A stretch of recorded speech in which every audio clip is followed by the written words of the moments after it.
How you doing, man? What's your name? Oh, man, speak up. Good morning, brother. Good morning, man. Who's that? Unfortunately, this guy. He like, that's basic. He did like his mother does. Can I get a choose you? Yeah, because it was two that actually the names came up of it, like these parts came up of it. So if that's No, because how y'all lose to East? Y'all was up like 14-0, and then y'all lose to East.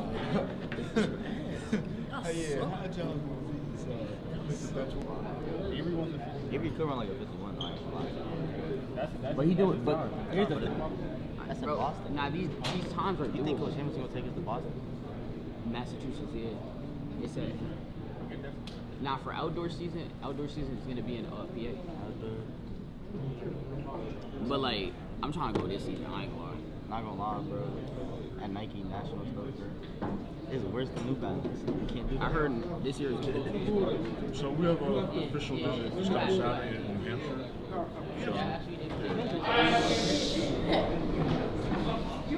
We don't need no music, and we don't need no case. Nope. And we don't need no title trade to be an Omega man. I'll break it down now. We don't need no music. We don't need no cake. And we don't need no title trade to be an Omega man. Get funky with it. We don't need no music. And we don't need no cake. And we don't need no title trade to be an Omega man. We're here at the third annual Young Men's Leadership Conference headed by the Men of Omega Psi Phi Fraternity Incorporated, Lambda Epsilon Chapter, in conjunction with Patterson Recreation. Just tell us what's going on here today. This is our third annual Young Men's Leadership Conference. We're growing, we're getting bigger and bigger every year. What we want to do is make sure we uplift our young men in our community, all around our community. So, as things were given to us, we want to make sure we do our best to make sure we uplift our kids as they grow and as they learn. And Mr. Looney, tell us about our guest speakers, the breakout sessions today. All of our guest speakers, they come very highly favored. Each one has a different story that they're able to bring back to the community and reach out to our young men. Like I said, we want to lift as we climb throughout the community in Patterson, as well as throughout the county. So this is our third annual event. We want to make sure we continue to have this event each and every year and make it bigger each and every year. All right. So real quick, can you just introduce yourself and your organization you're working with? Tyrone Dasu Moon, pretty much independent contractor. I specialize in gang prevention and awareness. My name is Todd Inman, Tinman Foundation for Creative Arts. We deal with mental health and character development. How you doing? I'm Deverell Sapp. I'm a school administrator here in New Jersey, but also have a company called Sapson Solutions, where I mentor, coach, and consult. I mentor young men with a fall program and a spring program called Rising Kings, and also I coach educators who struggle working with our young men. But also I go out and consult with schools, administrators, and parents to help work with our young men who look just like me. So our boss list we want to bring up here real quick.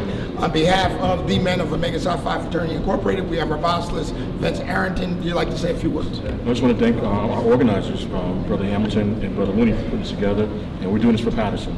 Listen, Patterson, stand up. Make sure you come out and support our young men. Our young men are important, in particular our young men of color here in the city of Patterson and beyond, in the boundaries. We know that hope is here. Good morning, good morning, good morning. Good morning. I need a little more energy than that. Come on, people. Good morning, good morning, good morning, good morning. Good morning. My name is Hamid Cisse. I'm a brother of Omega Psi Phi Fraternity Incorporated. I pledged at Montclair State University, and I'm a part of the Lambda Epsilon chapter that services the city of Patterson and the surrounding areas. The Brothers of Lambda Epsilon has been serving the city of Patterson and surrounding areas since 1951. This is our 3rd annual Young Men's Leadership Conference. So first I want to give an acknowledgement to that Omega Team's Chair Committee, Brother Eddie Hamilton and Brother Edmund Dooney. Are you guys in the building?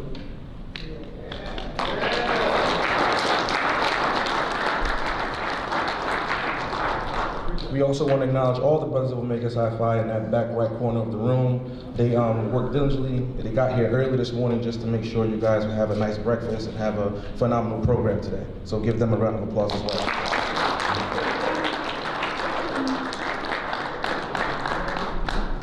Now the first person I'm going to bring up is the bossless of the Lambda Upsilon chapter. That's Brother Vincent Arrington.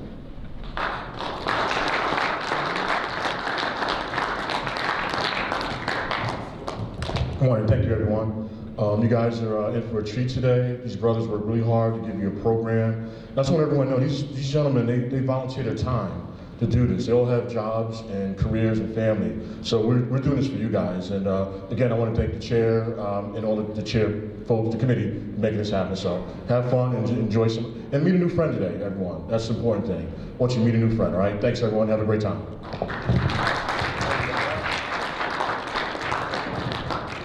Thank you, Brother Boss. At this time, I'm going to introduce one of our brothers as well. He's very important to the community and to his fraternity as well. That is Assemblyman, Director of Patterson Rec, Brother Benjamin Wimberly.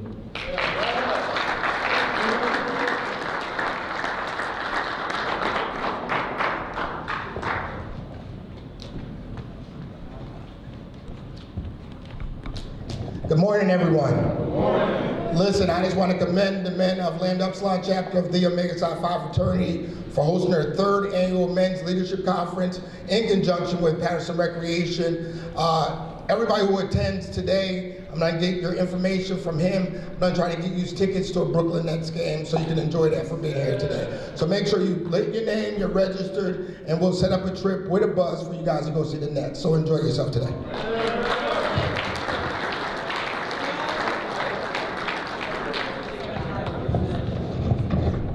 Isn't Brother Wimberly the coolest? Tickets to a Nets game, look at that.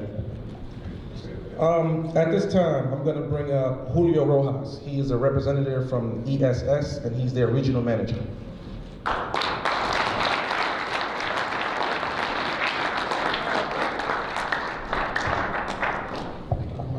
Good morning, everyone. Good morning. Come on, I want to hear the energy. Good morning. Good morning. Awesome, awesome. Thank you so much for having me. My name is Julio Rojas. I'm the regional manager here for Patterson. I work with the school district. We help hire substitute teachers, substitute paras. Just thank you so much for having us. We really appreciate it. This is a wonderful event. I've been here before. I want to just say, please, take the opportunity to ask questions.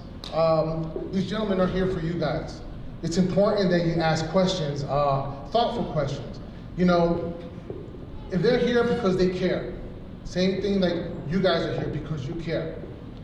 You all hear the same things, you know you guys are the future, but this is God honest truth.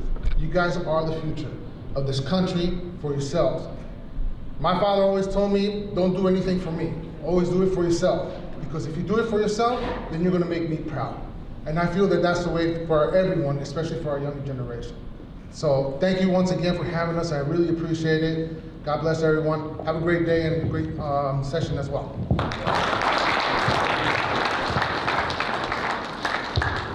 Mr. Rojas, thank you very much for that. At this time, I'm going to bring up the moderator who's going to assist you in asking those questions and give you the opportunity to ask these panelists that I'm going to present shortly questions as well. That would be Brother Jeremy Keith.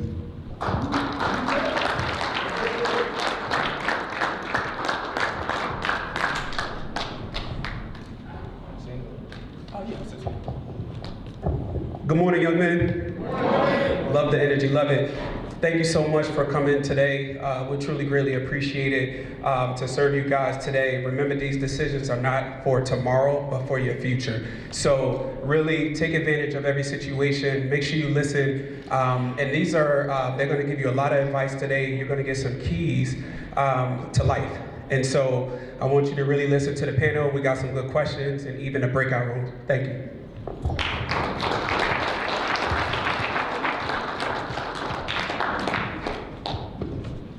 At this time, I'm going to bring up our first panelist.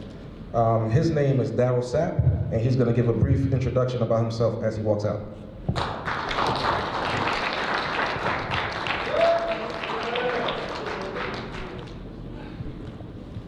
Good morning, young men. Good morning. Y'all looking like, who's this big guy up here, right? Listen, I was a football player, but listen, NFL stands for not for long. But let me tell you this, guys. I'm Darrell Sapp, and I'm the founder of Sapson Solutions here in New Jersey. And I work with young boys that look just like you, and I try to empower them to be young men. So today, you guys are gonna have a breakout room with me, and we're gonna talk about the social media dangers, all right? For y'all don't, be texting those girls, you know how y'all be doing? So listen, I'm happy to be here with the Omega Psi Phi Fraternity Incorporated, right? So I appreciate you guys that I'm here. If you guys have any questions, and I'll try my best to answer them.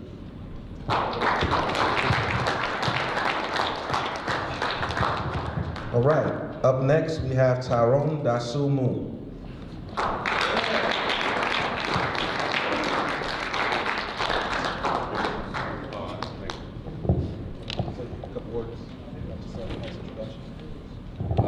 Peace and blessings, man. It's good to be here another year, third year in a row. I appreciate the good brothers for continuing to invite me out.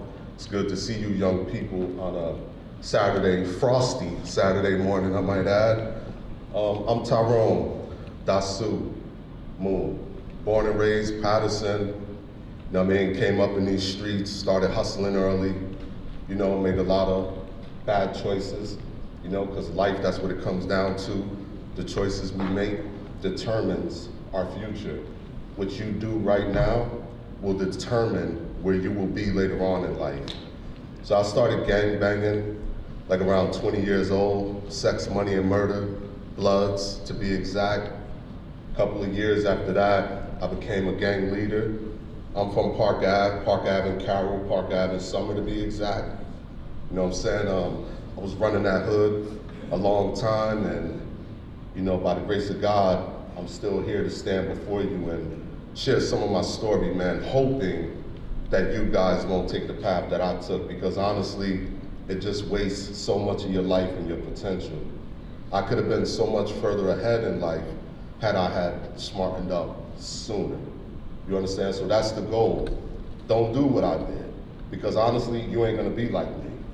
Very few people, most people, don't make it out of the life. You're dead, or you're doing life in jail, or sometimes things even worse. So I'm here to share my story with you all. I hope you listen, I hope you learn, I hope you take advantage, listen to all the speakers. I wish some people came to talk to me when I was your age. Instead of playing with it, take it serious. You'll save yourself some pain. Not only is them streets not playing, them ain't the same streets we came up in. It's 10 times worse. They gobbling y'all up out there, man. Your survival chances are slim to none. So why even waste your time? You understand? Do the right thing, learn, get ahead, be a good person, be good to your family, make some money, some legitimate money. You understand? Be smart.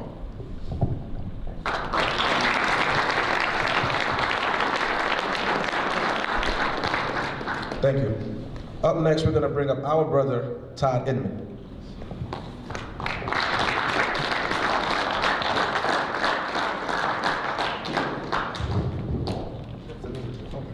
Good morning, everybody. My name is Todd Inman. So what I do in my day job is I create TV shows, right? But that's not the purpose for me being here. If you guys can see my shirt, and you guys will get a chance to see it better when we're in our session, but it's a picture of me in the hospital, and it says on top, 1% chance. So when I was in the hospital, I had a 1% chance of survival and recovery.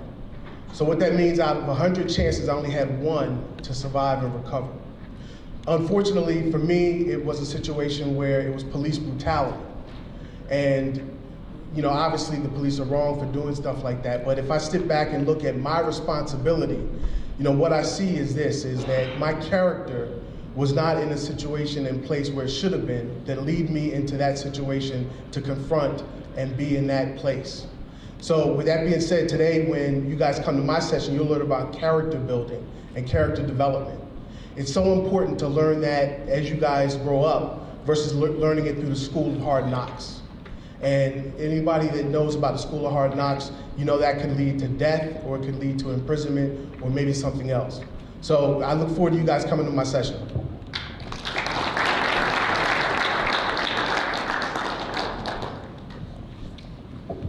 Brother Edmund, thank you for that. Okay, at this time, we're going to get started. We're going to bring up the moderator. He's going to have some questions for our panel guest here today. And then later on in that session, you guys will be allowed to ask some questions. Thank you, thank you. All right, first question, Dasu. How can we as young men help our friends who might be getting pulled towards gang activity? That's a good question.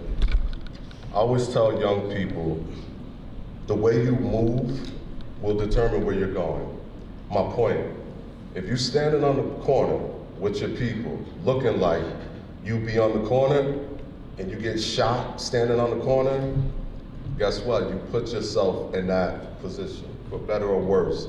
I tell people, if you look like you going to school, and sometimes things can happen, but look like you got somewhere to go. You understand? Like you're going to school, you're going to work, break away from the crowd.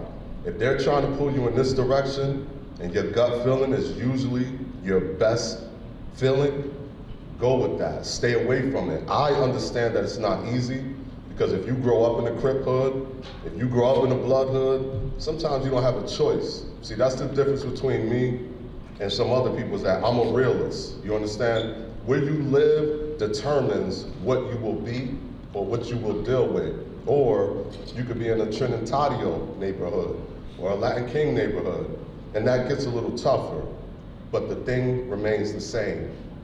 Stay focused on school, the right thing. Anybody that won't allow you to do the right thing definitely is not the person for you. You understand what I'm saying? You say, nah, man, I'm going to school. I want to do right. I got my book bag. You understand? But if you look like you got a bandana, you hanging on the corner, you selling drugs, you made yourself a target.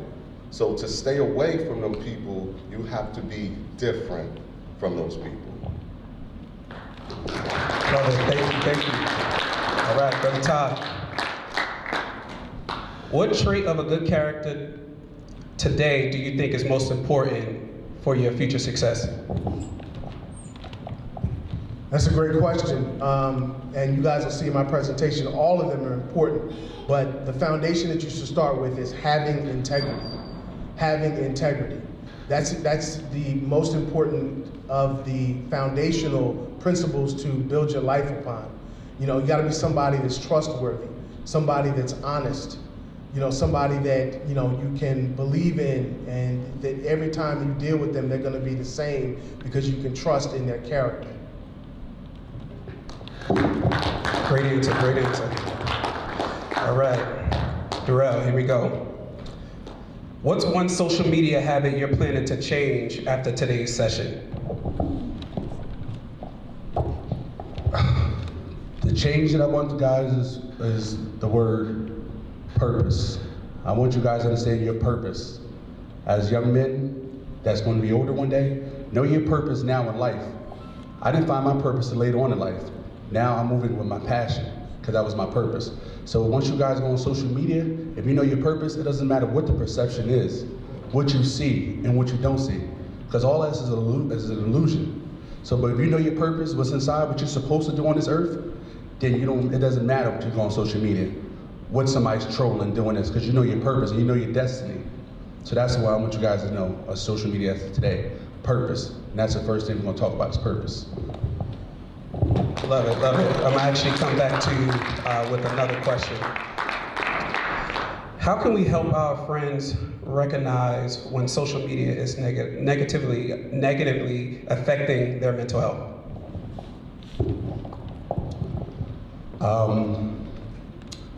Knowing this, I deal with social media every day, guys. I'm gonna get to the question. I'm a school administrator, and I work in a middle school, and you guys know that these phones, all we do is pull out these phones and make sure we record this and record that. You don't want to get caught up in something negative. And I tell like my students every single day, if you show me your friends, I can show you your future. Whether you're going in the right direction or you're going in the bad direction. So You guys remember these phones that you guys have on social media? What you do is it doesn't get erased. Whatever you send, it doesn't get erased off that internet. So just making sure that you guys do what's right on these phones, and make sure that you guys use this first, your brain first. Because back in the day, my days, we didn't have no social media. I had to go actually look up certain things as well. So, from there. Thank you. All right, here we go. Brother Todd, I know you said that character is really strong, the number one thing that a man should have. Let me ask you a question. How can we support each other in building and developing strong character? It's most important to hold each other accountable. And when I say accountable, it's making sure that that person is doing the right thing, right? So in a situation where you have friends in your life or what have you, and you decide, hey, look, we're going to be people of integrity, we're going to be people of high character and live by principles, then you hold each other accountable to that. So if that person should start to make poor decisions, you bring that up. You don't just allow that person to continue to spiral downward, but you call them out on it. And if you guys are true friends, then you'll be open to and humble enough to listen. So that's really the true friendship measurement, is if you say, hey, listen, you're doing something wrong, and you could be doing something different. And if that person is open to it, then that's a true friend. And that's somebody that wants you to succeed in life. Thank you for that. All right, Dasu, this is a question for you. In today's society, what do you feel is most surprising that you've learned on why young men are joining gangs? Something I learned when I was younger, and it turned out to be true, is they said gangs will never die, they will just multiply. And when I heard that, I was like, wow, what does that mean? But in my book, I mentioned that when I became a member, the gang I described it as a virus, because in my book, I'll pull it out in a little while, but the point is, I watched the gangs start in Patterson. So, I'm 45 years old. So, I was selling drugs in the 90s. The gangs didn't really touch Patterson until about 1999. Before 1999, there were no Bloods or Crips in Patterson. You had Latin Kings, you had the 5%ers, who are unfortunately described as a gang, but they are not a gang. But the 5%ers are classified as a gang in New Jersey. You had the Latin Kings, you had the Nietas, you had different things. The point, you didn't have the dominant black super gangs, what we know to be the Bloods and the Crips. That didn't start till '99. I happened to see this with my own eyes when my block slowly started to be taken over by gangs. And when I was your age, this was happening at the time, and we thought it was funny at first. We like what these dudes doing with these red bandanas in their pocket? Like, what's this about? Like, we from Patterson, we don't do that type of, that's West Coast stuff. Before I knew it, you see one person with a flag, bandana, 2 to 3 to 10. Then shortly after, I went to jail. And when I went to jail, dudes that I knew from the streets, that was just regular dudes from the projects, up the hill, down the hill, etc. Now they all gang banging. I'm like, damn, what's going on in here? You understand? Everybody I'm bumping into. So the point of the virus is now it's spreading like a plague. You understand? It's something that jumps from person to person, kind of like a germ would do. You understand? If you look at it from that aspect. So it spread like wildfire. Now, all of a sudden, in a blink of an eye, in Patterson, if you're not gang banging, you're basically in the food chain. You understand what that means? Y'all know what that means, because I see y'all shaking your head, yes. You understand? That means you're on a plate, and it's unfortunate, because you don't want to be a part of this lifestyle, because honestly, most times your own gang will treat you worse than another gang. You understand? So it's all twisted and morbid. You understand? And you got to find your way to navigate through it. And that's what I'm here to explain to you. But to get to your point, it spreads, man. People are so attracted to that lifestyle. Most of your rappers, pretty much every rapper I could think of, if they're not in a gang, they're backed up by a gang. And you know why that is? Because you can't go nowhere in the country with your jewelry and not get robbed if you ain't got some real street dudes backing you up. Y'all can relate to that, right? See what Dirk had to do for Von and OTF, And now you see the situation Dirk is in. And he got pressured into that. Because people like, yo, you're gonna get that retaliation back or not? You understand? So that's how you get trapped doing something you really don't wanna do. But the fact of the matter is that the gangs are prevalent. They're everywhere. This is not a, ooh, be scared, spooky kind of story. It's a reality. It's a reality. Everywhere you go, they're there. I'll leave you with this last story for now. This is why it's so important to never join, because once you're in, you know, you're pretty much screwed. And depending on who's running your particular gang, may not let you out. When I was running the gang, mothers would come to me and they'd be like, yo, Dasu, I want my son to, can my son get out? And I'll say, yeah, he can get out, goodbye. But that was my philosophy, because my philosophy was if somebody didn't want to be in, I don't want that person with me, because that same person is going to turn around and cross me. So as soon as you let me know you don't want in, but see, that's me. But other gang leaders, they're like, no, you ain't going nowhere. Blood in, blood out. You took an oath to get in, you staying in for better or worse. Me, I'll say, take your son, go live a good life. You understand? But everybody's not the same. I'll leave you with this last little quick story. One time I was in Passaic County, and there was a dude out in the hallway with the COs, the correctional officers, and he was begging them. He like, yo, don't put me where any Bloods is at. I don't want to, and I think he was a Crip. He was like, don't put me where any Bloods is at. Just please don't. The officers looked at him and they said, they're everywhere. It don't matter where we put you. They're gonna be there. So that's the point. You understand? Don't get in, stay away, but the fact of the matter is, it's everywhere. It attracts people, unfortunately. Love it, love it. Let's give it a round of applause, round of applause. Listen, I'll leave you with this. It's truly blessed again to be up here. Now I just want to give a quick testimony of my story. Born and raised in Memphis, Tennessee. Came up here with me, my mom, and my brother when we were younger, about 9 years old. We became homeless. So living in a shelter, living in a car. Remember we was in a hotel, outside of a hotel parking lot, and police came and they let us stay into a courtroom, right? So, okay, so I'm battling, I had to overcome homelessness, right? So you can think as a young man, how you supposed to take that on. Okay, so all right.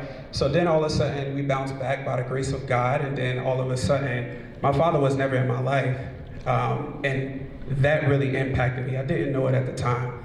Then I went to Newark, New Jersey, started to go to school in East Orange with my brother, but I started fighting all the time. I got kicked out of middle school, and then I was separated from my brother, and I was going to school in Newark. Now, this is where things really go turn. So I started hanging with the wrong people, get jumped in a gang, doing foolish things, robbing, fighting all the time like that, looking for something, looking for love that I didn't get from my father. And so what happened, I'm standing on a street corner one night, a car pulls up, the back window lets down, a gun pulls out right at me, but the gun jams. I could have got killed that night. I'm not supposed to be here. Every single time I talk about my story, I always shake because that was a traumatic thing that happened in my life. So you're looking at someone that battled and overcame homelessness, that overcame running the streets, leaving individuals the wrong way. Let me tell you something, you young men, you guys are gonna be leaders, future leaders of the next generation. And with leadership, you get two things. You lead individuals the right way or you lead them towards the wrong. What's your decision gonna be? I'm standing up here, I overcame homelessness and gang activity. All the people that I used to run with, they're either dead or they're in jail. But I'm here, I was spared by the grace of God. So I say this, I'm standing up here, I have my master's. I bought my home, my first one in my family 2.5 years ago. Let me tell you something, it's not where you start, it's not from where you start. It's all a part of the story, it's all a part of the testimony. So I just want to say, this is another opportunity for you to take these gems and do something with your life. I also have my LLC, where I'll talk to young men in the communities because I'm called to that. Everything that you go through, God can use that. Remember, this is going to be an important event for all of you guys. So now what we're going to do is we're going to break out. We're going to go to all of these workshops, these breakout rooms. Pay attention. If you have any questions, definitely ask, all right? Peace and love. How are we going to break this up? We're checking out all the workshops today.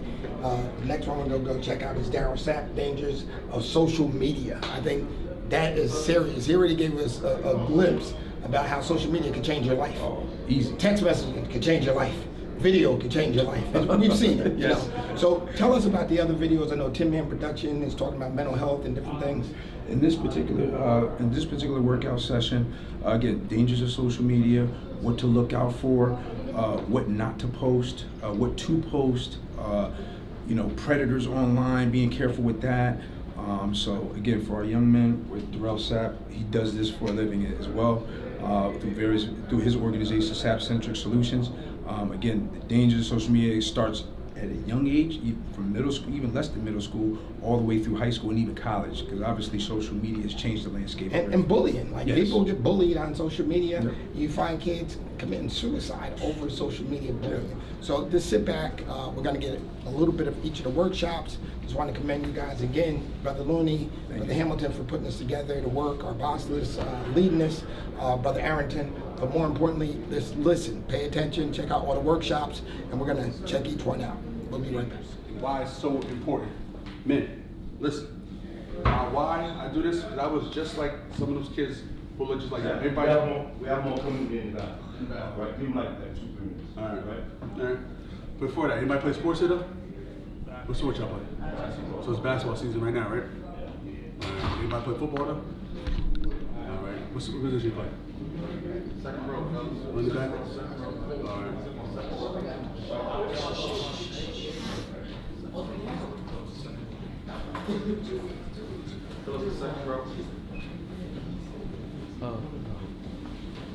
Oh, wait now, bro. Oh, wait now.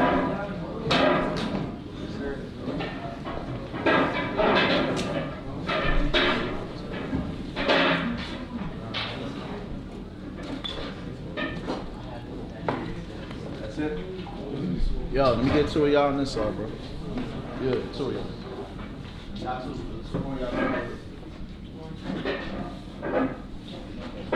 That's pretty much it right there. That's everybody, sir. To everybody? All right, fellas. Good morning. Good morning. Good morning. Good morning. Let's all put all electronics away so you guys can get, we only got 25 minutes. 25 minutes, we're gonna knock this out. But listen, guys, I'm Darrell Sapp. I am a school administrator here in New Jersey, but I didn't always start, I had my own business called Sapp Centric Solutions, but I didn't always have my own business, all right? Why am I here with you guys? Because I was once a young man like you. I'm not even kept guys. What's your purpose in life? Like, why you guys exist? What's your purpose all in life right now? What you think about? Because today we're going to talk about the 3 P's in social media that I said, which is purpose, perception, and positivity. So, does anybody have a purpose while you're in life right now? What's your purpose, young man? What's your name? Jason. Jason, what's your purpose? To live. That's it. To live? To live. To live healthy? To live, I mean. That's why I'm on earth. I didn't get born just to be a statue, did I? Listen, that's good. Like to live, but to live healthy, to live a good life, or to live a rough life. Because life is a life.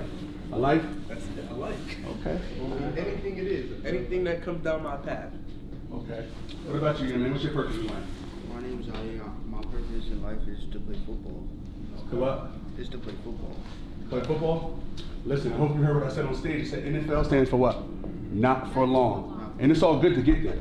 I was right over that fence of being a football player. Who you play for? Who I played for? I had tried with the Cowboys, Eagles, and the San Diego Chargers. But what happened was, like many people, I didn't listen to my dad. My dad said, listen, go out there and make sure you don't have no babies. I was 17 when I had my first child. I might not look old, my son's 22 years old. When my son was actually being born, I was actually getting my freshman football physical. So I didn't see my first son being born. But you know what I said though? I said to him, I'm not going to not go to college because I'm gonna miss out for him as well. I grew up on the shore, you know, I had a good decent life as well from there. But some people drugs, some people things are addictions is drugs, alcohol. You know what Mr. Sapp's addiction was? Girls. Girls. I grew up that life. I was the youngest out of 3 boys. I had 3 boys, it was girls. Like listen, I had addiction to girls where I was at. You know, girls didn't have the cooties to me. The girls got the cooties here? No. I was that young kid that always was dating girls. I mean, since like 3rd grade, I was dating girls. But what happened was I had a son at a young age. And what happened was, when I was up here, because I went to Montclair State University, I went to school with Mr. Loney, and like that as well. But I fell in love with education when I was substitute teaching. I was originally in school for criminal justice. I wanted to be a prosecutor and work for the Monmouth County Prosecutor's Office. And what I wanted to do was, I wanted to go ahead and lock up criminals as well from there. But I said, nah, this ain't for me. So I went into education from there. And then what happened was, it was tough because I tell young boys, just wait. Just wait. When it comes to females, just wait. You know, you're gonna find the right girl when you get out of college. My mom used to say that, you're gonna find the right girl when you get out of college. But I didn't listen. When I was winning football, because I was a good football player, I won the combine in bench press, and I did 225, 47 reps in the combine. But what happened was, when we was winning football games, I didn't get a chance to go celebrate. I was going home, to rushing down to Monmouth, the Parkway, to go pay child support. I mean like 19 years old. I was only paying $30 a week, but I didn't have no job in college. My son, you guys, Evan, my son was in my college dorm sometimes. And then when I got all these NFL recruiters coming to check me out, coming to see me, like, oh, Mr. Sapp, so good. I mean, I was 340 running a 4.9. Bench pressing 47 reps, 47 times. You know, I was the strongest kid in the combine that year. But you know what? Women was my weakness. It was my weakness. And lucky we didn't have social media then. Because if we had social media then, I probably would have got a lot more trouble. I would have been recording this, recording that, doing this, sending this, like that as well. But that's why you young men right now, you guys got your future in front of you. I got the future, my age, the world is right here where I'm at.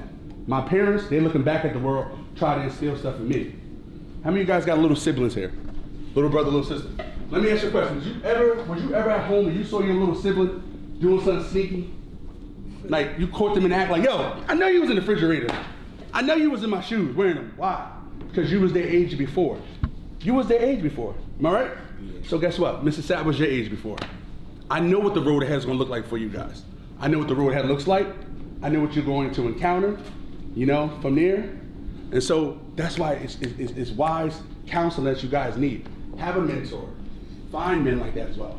I dedicate my whole life to what I do now. To go out and be passionate about working with young men who look just like me, who got the footsteps that I have, that you guys want to travel in. And what better way is to, you know, not travel in the dark, but travel with a light where somebody's telling you what you can see. So I'm here to throw away all your excuses. I don't care if you don't got your dad, your uncle in your life.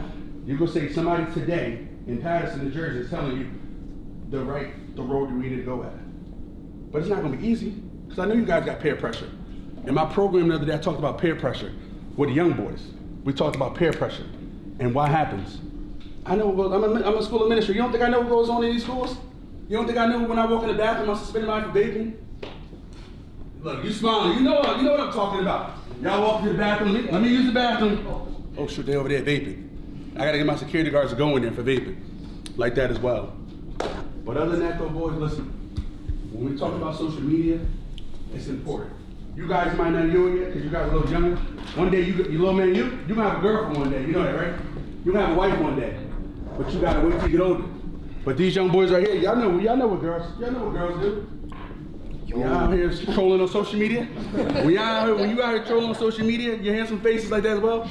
Listen, I'm gonna tell you right thing. Girls lie. Girls will get you caught up if you don't be wise with them. Worry about your books first, boys. Worry about your education.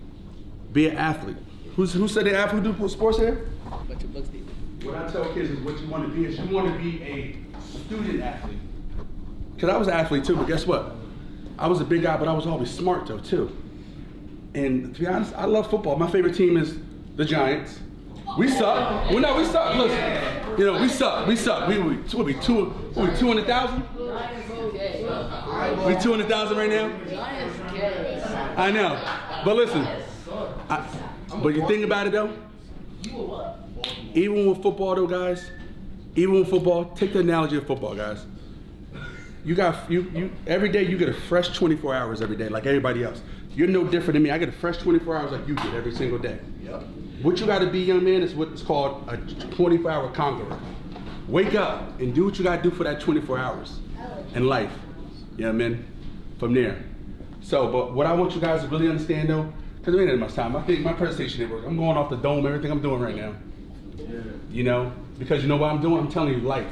My last 4 years, guys, though, you may see somebody smile and see what they got going on in life, but guess what? I literally, my last 4 years of my life was the roughest years of my life. I'm 41 years old, but I tell you right now, my 4 years of my life was the roughest 4 years in my life. Why was it rough? Because one thing I learned, I found myself. I went through a divorce, a bad divorce, of somebody that I thought I was gonna be with for the rest of my life. I had a nice, beautiful black Lexus car that got stolen. But besides getting stolen, look what happened.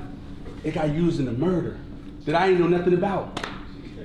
It got used in the murders. I mean, a nice car. Somebody went, I was going in the chicken shack, up in Elizabeth, jumped out real quick, came back in 5 minutes, guess what?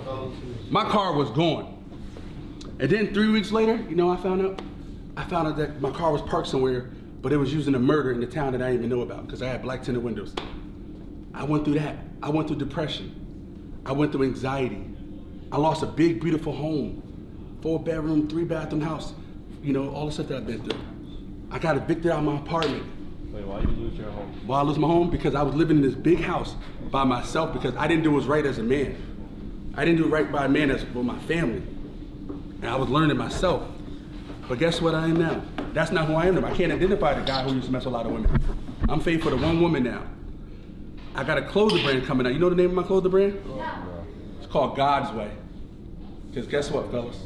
There's only one way to do it. If you believe in God, there's only one way to do it, and it's called God's way. Can I be your model? Mm-hmm. I want to be a model. You want to be my model? Listen, you got that? I'll be looking for some young boys, but listen, my clothing brand is called God's Way for a reason. Because I couldn't do it Mr. Sapp way all the time. I was losing. So I had to do it God's way. Now that I do it God's way, listen, I don't have to worry about my back no more. Those females I used to talk about, all those females, I don't deal with them females no more. I can go on a date with my lady and not have to worry about if I go to the bathroom, she gonna look at my phone. Is she gonna do this? Am I gonna get in trouble for that? I wake up and pray every morning and do those certain things like that as well. I got mentors in my life. How I live my life right now is by seed and harvest. Seed and harvest is real. Anybody know anything about farming? What you know about farming, young man? I farm, like, my uncle used to farm. He has his own, like, farming area. So I know that it grows crops and stuff. Like, it makes, like, food. It makes food. Like, he take care of animals. He used to kill animals to make food for himself for breakfast and stuff. Okay, you're right. But when your uncle grows his crops, if he grows a crop in the fall, he's not expecting that crop to grow in December. He expects that crop to grow all the way in the springtime. And so that's what you guys gotta do. But how does he make what does he gotta do with those crops? He gotta what? How does he make those crops grow? He gotta do what with them? He needs sun, water, and like. And what's it about? Good what? Good compost. Good soil, good compost. That's what you guys want. Figure out what you want in life right now. And you guys are gonna plant this seed. Whatever you guys want in life. Whether you wanna go to college, whether you wanna get a trade, whether you wanna go to NFL, whether you wanna go to the NBA, whether you wanna have a family, whatever you wanna do in life, you gotta plant that seed like that farmer. But it's not gonna happen overnight, fellas. Now, if you wanna go to college, what do you need to do if you plant a seed you wanna go to college? What do you need to do? What grade are you in? 10th grade, so you got 2 years. If you want to plant this seed right now for this harvest to go to get into college, what do you need to do, young man? Have good grades. Have good grades, that's one thing. High school diploma, that's the end result. You got to have good grades. What else you got? Now, how do you have good grades? By staying focused. By staying focused. What else do you have to do? What else you have to do in the part of planting the seeds? What else you got to do to that seed? He said you got to have good grades. You got to be determined to go to school every day. You got to go to school class on time. I know some of you guys are, who's one of those flight hallway monitors that be always in the hallway? Who's that? Point the person that's always in the hallway. Yeah, I know. Chris, you one of those highway miles in the hallway? I disagree. But listen, you're absolutely right. You got to go to class on time. You got to get your grades done. You have to make sure that you're around the right crowd. And then at time, guys, that harvest will come when it's time to go to college. It's easy. You can manifest anything you like if you put your mind to it. But what's going to happen during the process? You're going to have people try to discourage you, like the young man said in there. You're going to have people try to pull you away like gangs. women, like Miss Sapp did, women was my biggest distraction. It was, until I said, you know what? It was like a cancer to me. I have 3 children. To be honest, I have 3 children, 3 baby mothers, all my kids are 7 years apart. Yes. I had my first child, like I said, at what age? 17. I had my next child 7 years from there. I call them my educational babies. I had one after high school, one after my bachelor's, one after my master's. So if I get my doctor's, guess what? I'm gonna try to have another kid. But listen, this time I make sure it was with my wife, and I'm married, and I'm doing things God's way. Because listen, I did it the Rose way so many times and it stuff did not work. Now I'm doing things God's way. As young men here, like I said, I'm throwing away your excuses. It don't matter where you come from. It doesn't matter what you go through in life. People's gonna try to pull you to go this way. But you gotta know, what I said earlier, your purpose. What's your purpose in life? That's why I asked you that in the question in the beginning. What's your purpose? Why are you here? What do you want to do? All right? So, yes, Jimmy. I got a question. So you shared your personal experiences with us. You know, your personal experiences, you know, your family and everything. Since we're talking about social media, can you share the experience that almost cost you, or you know somebody that almost cost them regarding their social media decisions? So, for example, a great coach named Herm Edwards says, "Don't press send." Anybody know what that means? Do not press send. Tell me what that means. Talk up. It's like when you type in something and you send a message so the other person can get it. Same. Do not press send. So you share an experience with your personal experiences, an experience from somebody you know, that the dangers of social media and pressing send. Yes. Before you press send, do 2 things. Stop and think. Before you send, stop and think. Is this text I'm about to send out, or this message I'm about to send out, or this video I'm about to send out, is it going to be positive or negative? From there, I saw people in situations where, I think it was in Trenton school system, where, like I said, somebody was fighting at a basketball game, and the 2 kids were fighting, and somebody got stabbed. Instead of somebody saying, "Let me go help this boy," they said, "Let me record it as well." And then, you know what happened to that young man? He wound up dying because nobody didn't want to. But you know what happened to the people recording? They had to be, they had to go to court because they had the stuff on their phone to testify against a gang member. So every time you guys are so quick to pull out your phones and send this video, and time you get home, because this is what I do every day in school. When I see somebody fight, I try to make sure it doesn't spread like wildfire. Because I know what happens. We send fights on different phones like this as well, and it goes to this person, to this person, to that person, this person, that person, that person. But you know what happens to the person that's in the video? They was called like bullying. And you guys know what HIB laws is, right? Harassment, intimidation, and bullying in the school systems. That's very important. You guys gotta be careful what you send on your phones, because you guys could get jammed up on something you can't get out of. And especially you guys, all you guys raised your hand when I said you was athletes. I was a coach as well too. And you know what the coaches, you guys about to graduate college, you know what the coaches do? They pull us to the side and say, you know what? They say, you know, coach, can we travel with this person? You know, are they gonna be a liability? Are they gonna be like a John Morant? Can we trust this person? Because because everybody in the next level, they can play. So you have to remember what you do. Stop and think before you send that text message or things like that, or even receiving messages. I know sometimes as young men, we might see a message where some girl might send you something that's inappropriate of her. But once you send that message, boys, guess what it's considered? It's considered child pornography. Honestly.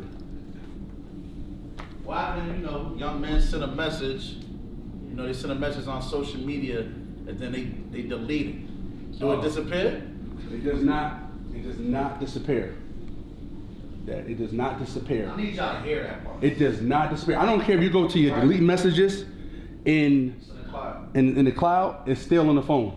You know, I know this is a men's conference, but I have my lady in the back. She does marketing and branding for major companies like Essence Magazine, stuff like that as well. So she knows how digital things work. So it doesn't do it. All right, fellas, I know the peer pressure might be there. I'm keeping it 100 with y'all. I know what happens. You got young kids in the room, but I know what you guys some do. Some girl might say, you know, send a picture of your private. And you might send it. But guess what? If she looking at it, you don't think she's showing her friends? You don't think she's showing this person? What if she get mad at you? What if she get mad at you? What if she get mad at you and she say, you know what? Let me share this. Let me share this to everybody, her chats. Even a text message, guys. When I'm talking about personal experience, is this. Literally. When it comes to text messages, not even sending pictures. What you say in the text message matters too. What you say in the text message matters too. I'm going to come fight you. Where you at? Where the ops at? We're going to come fight and we're going to do this. That stuff could be considered assault. I'm serious. You know how I know that? It happened to me. It happened to me, but God blessed me where I wasn't able to do it. I was arguing with a girl, and then you know the only thing I said to her? I said to her, be quiet or I'm going to get my girl to come beat you up. Guess what? She took that to court. I had to pay money for lawyers because all I just said to you was, be quiet because I'm going to get somebody to come beat you up. That she already fought before. So when you write certain things, guys, make sure it's positive. Stop and think. But you know what happened as young boys and black men in general? We sometimes run off our emotions. We run off our emotions. We run off because we get upset and get mad. How many guys get real mad? I see it all the time. Like, listen. Yeah, you guys can probably get mad from there, spaz out in the hallway, slam, like, but that's not how you do things. Stop and what? Stop and what? All right, before you sin, you guys got mentors in your life that's positive. Are you one of them people? Right? Yes, sir. All right. So get around people. So 33, 33, 33. That's how I live my life as well too. 33% of the people around me is doing the same thing I'm doing. Then the other 33% of people like you that I try to instill certain things in. Like a trainer won't be good if they're not working out and helping out people. Then the other 33% of the people in my life are the mentors that I look up to. What's the last 1%? The 1%? You. What's your name? Andre. Andre, what grade are you in, Andre? 3rd grade. 3rd grade? You know 3rd grade was the best grade that I ever taught before? You know why? Why? Because I love the energy in you. Right now, at your age, Andre, you are what's called like a sponge. Your brain takes in certain things that you didn't see yet. You didn't see certain things yet in your life. So, when you go to school, I want you to listen to your teachers. I want you to stay positive. I want you to have a goal. 1, 2, and 3. Just keep working at your goals from there. But stay positive. Can you do that? Yes. All right, what's your favorite football team? The Jets. The Jets? I rock with the Jets for you for now. All right? So. Fellas, we got like 2 minutes. 2 minutes. Any other questions you guys want to ask me? Any questions for me? Because what I was going to talk about today was purpose, perception, and positive ways. But I'll fix for the next one. But listen, I got a chance to speak to you guys real today. And speak to you guys genuine. Anybody got any questions for Mr. Sapp? No questions or bad question. Young man. So like, how can high school students start like preparing for life after high school? After you start preparing for life right now? Yeah. Work on your foundation of what you want and set your goals and have a purpose for why you're doing that. All right? Nowadays, after the COVID, a lot of people are branding themselves and they're making marketing themselves just because who they are. If you got a story to tell and what you want, your purpose and your passion, look at that and see where you want to be in life. Don't work it's okay to work, but don't work a job that you know you're not happy in. Work something that you know that's your purpose and your passion. I love what I do. I'm usually like the first person in school in the morning at 6:30 in the morning because I love coming in and working with students because this is my purpose and this is also my passion from there. But as a high school student, work on your foundation, yeah, man. From there, look at your circle around you. I tell kids all the time, you show me your friends and I show you your future. If you're going to be around 3 millionaires, guess what you're going to probably be? The 4th millionaire. You be around 3 criminals, guess what? You probably be the 4th criminal from there. Because it's the saying that says, you know, birds of a feather flock together. So watch the company you keep, guys, as you're setting your foundation in life as young men. Just watch your foundation. Just watch the people you're around. And know your purpose and why you're here and what you want to do. Because, you know, she's in the room right now, but my girl, she had a good job, but she said, you know what, that's not my purpose. That's not my passion no more. She said, you know what, I'm going to go my purpose and get a whole nother job, whole nother career from there. Because listen, you only do what God has put in for you. Yes, young man. Did that you in the back of your wife? You know what? It's not my wife, but it's going to be my wife. It's time to go, bro. Time to go. here, get ready to go check out Todd Inman and Character Building. Very, very important workshop for our young men to be involved with.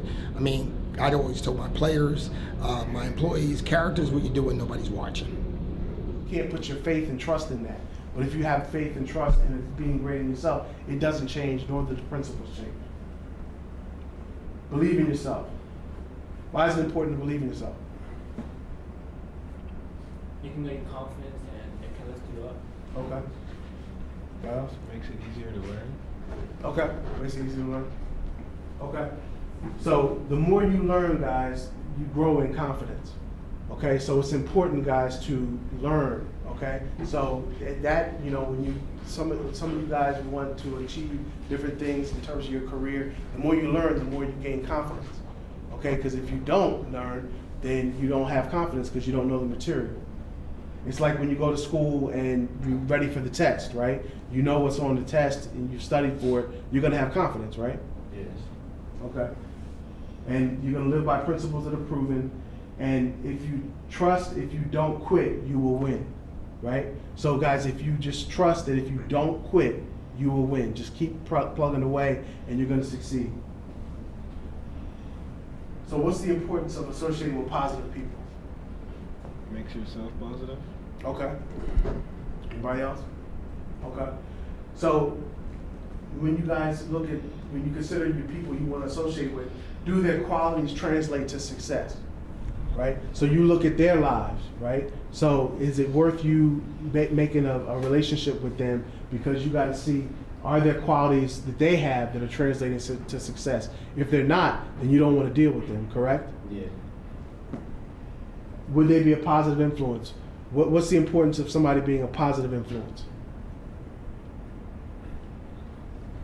It also impacts you. Okay. You got someone that's like by you, that's not like leading you down the wrong path. Okay. It's someone that can give you advice and not like laugh at you. Okay. Very good. Very good. Yeah. Now, one thing you guys got to consider is doing the wrong things part of their lifestyle, right? So now, if their lifestyle is filled with doing the wrong things, and that's not somebody that you should associate with, is going to have a positive impact and influence on your life. Does that make sense? And don't quit. Why is it important not to quit? You eventually win. Anybody else? Why is it important to finish what you start? It can lead to the finish line. Like you started for a reason, and you have to keep that in mind. That you have to. There's a reason you started. You have to finish it. Exactly. So you guys, when you start something, you need to visualize what the end will look like, right? So it's easy when you get started with something, if you don't know what achievement looks like, then you could easily face some adversity and quit. So you need to decide from the beginning, what does it look like, right? So, you know, does you achieving this great score in class or what have you, you guys are going to be excited, you're going to be happy, you're going to be able to take it back to your parents. Those are things that you would consider as an end result of you doing what you need to do. But now if you don't, then like I said, you'll confront some adversity and it's easier to quit, right? To just continue to do what you set out to do at all times. So if you have a study hour, right, when you get home from school, stay consistent with that. That means being disciplined, right? So you study every day. You know, say your parents have you to clean up the dishes every day. That's being disciplined by doing it. Be grateful. What does it mean to be grateful? Appreciate what you have, because not everybody has what you have. There's people in the world struggling, and everything. You need to be grateful for anything you have. Okay. All right. So always appreciate your blessings, right? Okay. So, and guys, you always want to focus on what went right. Don't be what they call a pessimist, right? Where you only focus on the negative, right? So when you guys confront something, always look at the positive. Don't just focus on the negative, okay? So as an example, what are some things, guys, that, okay, let's just say for an example that when you go to lunch today, somebody spills an orange juice, right? If you walked away from this session and that's all you paid attention to, and you said somebody spilled that orange juice, and that's being negative, right? But look at all the positive things that you could easily overlook. What about the fact that somebody had keys for us to get in here today? Is that something that you could easily overlook? Right? But it's something positive, correct? What about the fact that we have heat in this building, right? That's something positive. That's something you could easily forget. Somebody dropped you off here. You guys got t-shirts. You guys are gonna get lunch. Those are things that you pay attention to, and don't just focus on something that was negative. And then also, guys, when you guys face some discouragement in life, write a gratitude list, right? A gratitude list is write down the things that you are grateful for, and that'll change your mindset. And so then you will be conditioned to think again at the positive in what you do have versus what you don't have. So why is it important, guys, not to care what the wrong people think? Like, people are always going to have something to say. So if you always care about what they got to say, you're never going to have time for yourself. Yes. They can influence the way that you think. Okay. So why is it important, guys, to think of the character of the people that are judging you? So if somebody's judging you and criticizing you, why is it important for you to step back and say, what is this person? What is this person's character? Why is that important? Okay, show your confidence. Yep, show your mental health, right? So you don't want to sit there, guys, and allow somebody whose life is a mess themselves to convince you that you made a mistake and that something about you should be ridiculed, okay? So you guys got to always, judge the source. Like I was saying, you got to think of the person who's judging you, okay? And so you also, guys, ask yourself what you think. You know what I'm saying? If you're a person of good character, what do you think about it? Did you do the best that you could with what you set out to do? Okay? Did you make just a mistake that anybody would make? It's not, just something that, we all make mistakes, right? So if somebody is coming down on you, don't, again, worry about what they say, but ask yourself what you think. And also, can you learn anything from what they say, right? So say if you're a person that's always late to class, right? And somebody's teasing you or what have you, know it's wrong what they did, but can you learn something from that? What? What can you learn? Not being late. What's that? Like, be on time. Be on time, right? So yes, the message came in the wrong way, but you can learn something from it, correct? Work hard. So guys, what does it mean to meditate? Like, Okay. Huh? Focus really hard. Like, Okay, that's a good one. Anybody else? Focus really hard. So you meditate, guys, on what you want to achieve. So process that, think about that. This is what you want to achieve. Have a focus on that. And guys, don't rely on your advantages. So when I say that, who knows who Steph Curry is? Everybody? Okay. So Steph Curry is a great shooter, right? Okay. So if he just, God bless you. So if he just focused on his success as a shooter, he wouldn't do other things like dribble, right? He wouldn't learn to dribble. He wouldn't learn how to get open, right? By running around and all that kind of stuff. So you see why he's successful. It's not just simply the fact that he can shoot. That would be an advantage because he knows how to shoot. That's a gift. But the other things he learned and he had to put work in, right? And then work smart, guys. So again, talk to these gentlemen instead of just trying to figure out life on your own and making mistakes and bubbling through stuff. Talk to these gentlemen, talk to some other people you find that have some wisdom. And be an interesting person. No one else has your story, okay? So guys, be interesting, right? Don't feel as if that your life is negative. People always love a person that has overcome something. People love a comeback story, and people respect that. And learn things that not everyone has learned, right? Has anybody here ever taken up an instrument? Musical instrument? Okay. What about sports? Yeah? Okay.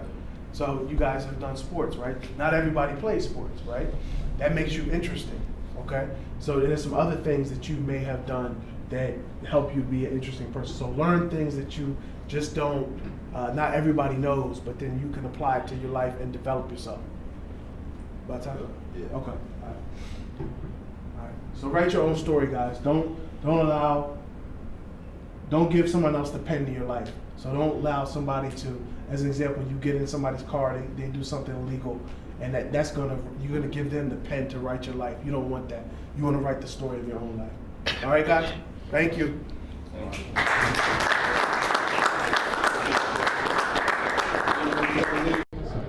Brother Hamilton, gang violence in the city of Patterson. You're an employee of the Patterson Public Schools. You work with young folks, females and males involved in gangs. Yes, sir. How important is this workshop? This workshop is extremely important because a lot of our kids tend to get the wrong information when it comes to gang violence and other things that's negative about our community. What we want to do is we want to educate our youth, make sure we're pointing them in the right direction, and keep it real with them. Keep it real, like, you know what, some things exist, but we want to make sure they get all the information and make sure they make the right decisions. And it's so important. Tyrone Moon was a student when I was a teacher at Eastside High School. And for him to come back and give the real story, the real issues that are involving gang violence that impacts everybody regardless of race, regardless of gender. You have young ladies involved in gangs here in the city of Patterson. So we're gonna check them out. And like I said, this is an amazing day, but get your young folks involved in programs like the Omega Teens. Is gang prevention and awareness, and we're just gonna do our best to tell you why you shouldn't join a gang and all the negative things that can happen when you become a part of a gang and do bad things in the streets, so to speak. I'm Tyrone. I wrote this book back in 2010, how I became a blood member in Patterson, New Jersey. It's just about my life coming up, the things I've seen. I happened to see the gangs when they started in Patterson, you know, so it was a very unique experience to know what it was before the gangs got here, and then to see what happened to the city after the gangs arrived. So I've just been sharing my story with young people for over the past 14 years now, and now I bring guest speakers to speak to my young people. So my good friend David, AKA Dynamite from Passaic, New Jersey, is just gonna share some of his story with you, and feel free at any time to ask questions, anything. You know, this is a safe space. Anything you wanna know that maybe you couldn't ask your teachers or ask your parents at home, it's important, because unfortunately you're gonna come across this kind of stuff in life, in the streets, and it's better to know what and what not to do when you come across it than to not know, because it just might save your life. So, my brother, David. How y'all doing, ladies and gentlemen? All right, my name is Dave, and I've been dealing with this gang life for a long time, right?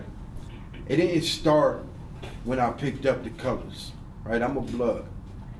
But before turning blood, this gang life, it was always there. Whether you know it or not, like, and I shared this in every group. Let's just say y'all from one block and y'all from a different block. When y'all go to parties and shit, dudes like to scream out they hoods, rep they hoods. Y'all repping y'all hood. Y'all might not feel these dudes. That's the same thing as some gangbanging stuff. It's just there's no blood and Crip or whatever other gang behind that. It's just a block thing, and that's how things started. So I've been doing it way before I turned blood. I went to jail at the age of 13 for the first time, stealing cars. Me going to jail at 13, it didn't do nothing to me. It didn't scare me. It just like, all right, they let me out, all right, it is what it is. I was gonna keep doing what I was doing. At the age of 14, I got kicked out of school. I was already smoking weed. Any of y'all athletes? Yeah. I was an athlete. I played football. I just so happened to go to practice extra high. And I was running some quarterback drills at practice, but I was high. So I didn't throw the ball. It was like a quarterback sneak every play. I'm just laughing. I was having fun with it. So the coach pulled me out. Next day I had to take a urine. Came back dirty. Kicked me out of school. Told me I had to go do 90 days in the program. I'm like, dang, all right, cool. Because I wanted to stay in school. But when I got to the program told me 18 months. I'm not doing this program, which led to me not being able to go back to school. So now at 14, now I'm 14, I'm not in school. The way I was getting my little money was robbing little Mexicans and Polacks and whoever had a couple dollars. I remember robbing somebody for $9. Then I find out I got a girl pregnant. So now I'm 15, I'm 15, I got a baby, I'm not in school, I ain't got no job. I decided let me start selling drugs. I didn't have the older guys in my hood to tell me like, no, stop doing that, go back to school. I ain't have that. I had the dudes like, here, take this pack, get money. And that's what I did. And that only thing that did was lead me to go to jail again. Now I'm on the block. I'm 15, moving like I was 18, 19 years old. I was too grown and I wasn't grown. What I thought it wasn't. By the time I turned 18, I was going on baby number 3. Now I'm selling drugs like it was a sport.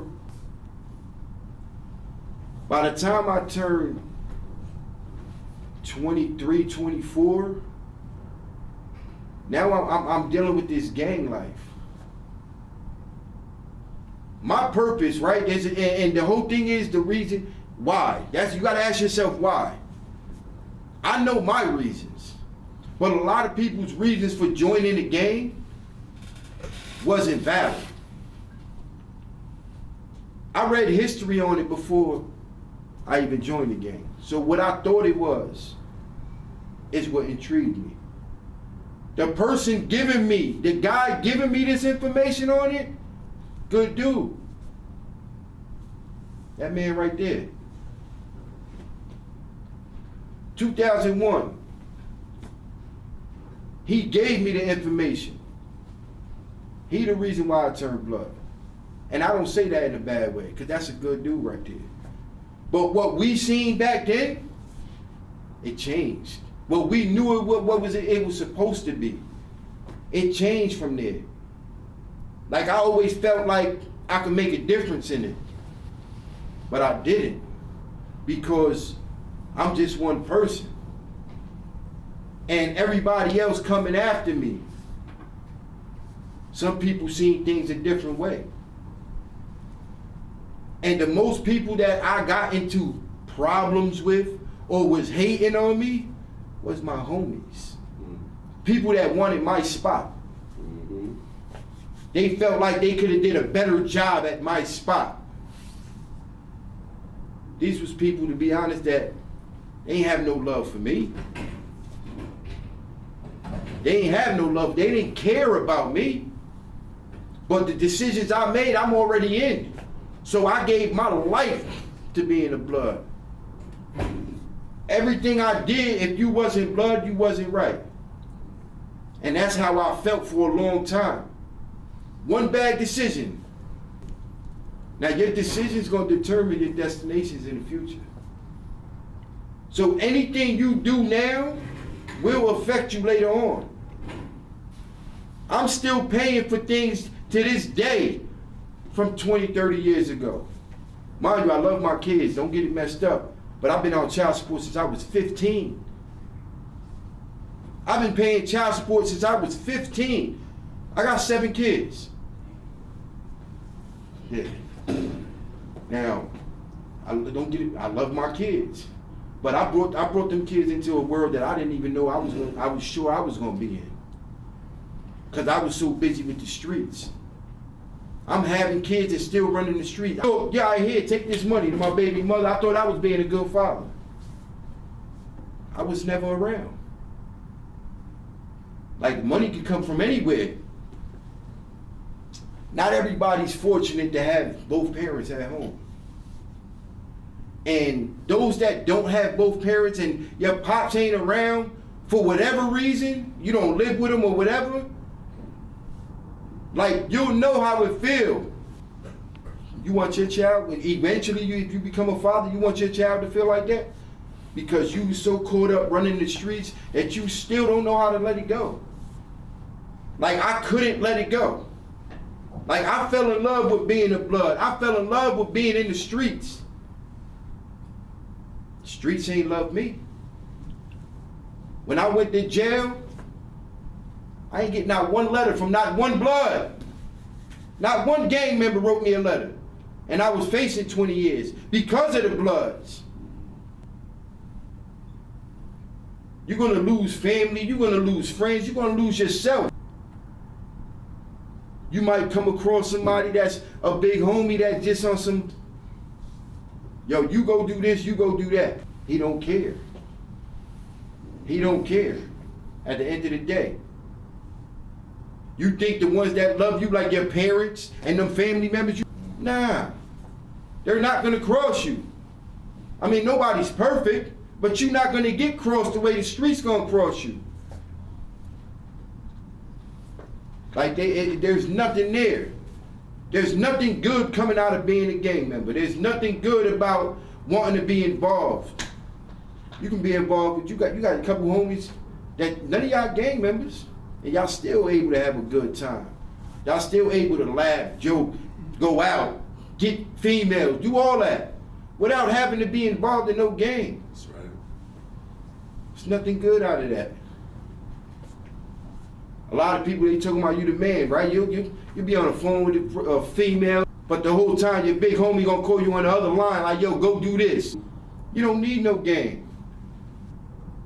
There's nothing out of that. Like, it's,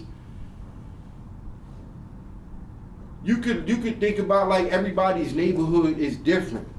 You might grow up in the Crip neighborhood, you might grow up in the Blood neighborhood. Y'all go to school together though. That's your mans. Y'all go to school, y'all chop it up. But he in his neighborhood, and you get pressured. Now, you don't gotta do nothing. Cause you're gonna get pressured. You got people that do pressure you. Like, yo, join the gang. This is gonna come out of it. You gonna get this, you got that. God got you, they don't got you. That's right. They don't got you. But now y'all in two different hoods and you dealing with the Crips, you dealing with the Bloods, now y'all beefing. Because of the fact that it's this gang shit. Y'all forgot that y'all was just mans. That was just your mans. Y'all was just eating lunch together. Cause he in a whole different hood now it's a whole different ball game. Like I said, you're gonna lose some friends. You're gonna lose some family. You get nothing good out of this. You lose yourself joining the gang. Everybody got a skill. Y'all all good at something. Stay in your lane. Don't swerve. You're gonna crash. And them stories, look where Dirk at. That banging shit don't get you nowhere. All that money he got, he lost that. It's done. What you gonna do behind the wall? When you go to jail, you go to jail, you lose everything. You losing your freedom. They laughing, but it's real. It's the truth, man. That is the reality that it's real, man. That people don't share with you. But that's what jail is. They make jail seem like it's something glamorous, but it's not. Like, that's what's happening. They checking for weapons, they're checking for drugs, but every single thing you do. Because believe it or not, man, like you got a question here. We're at. You guys met in the same game?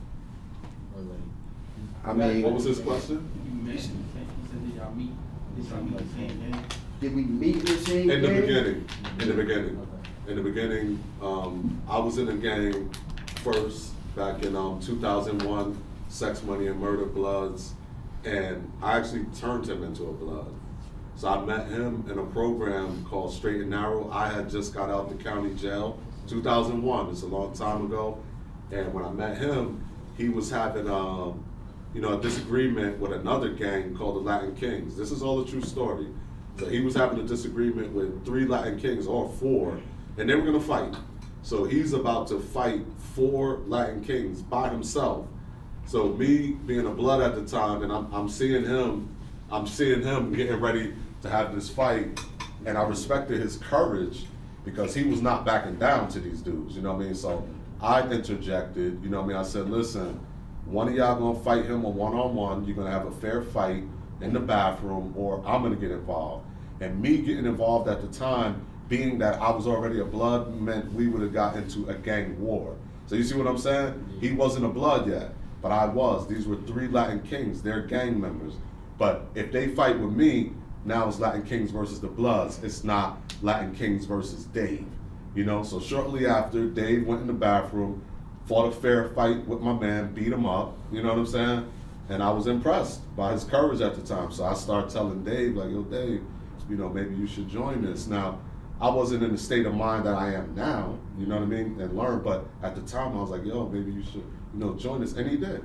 And I turned him into a blood, and to answer your question, because it's a very good one, years later he became a part of a different blood gang, you understand? So Bloods, Crips, all the gangs have many different chapters, you understand? Like it's blood, but it's 9-3 gangster, sex, money, and murder, you know what I mean? Like different sets, you know what I mean? So he just later on joined a different set, you know?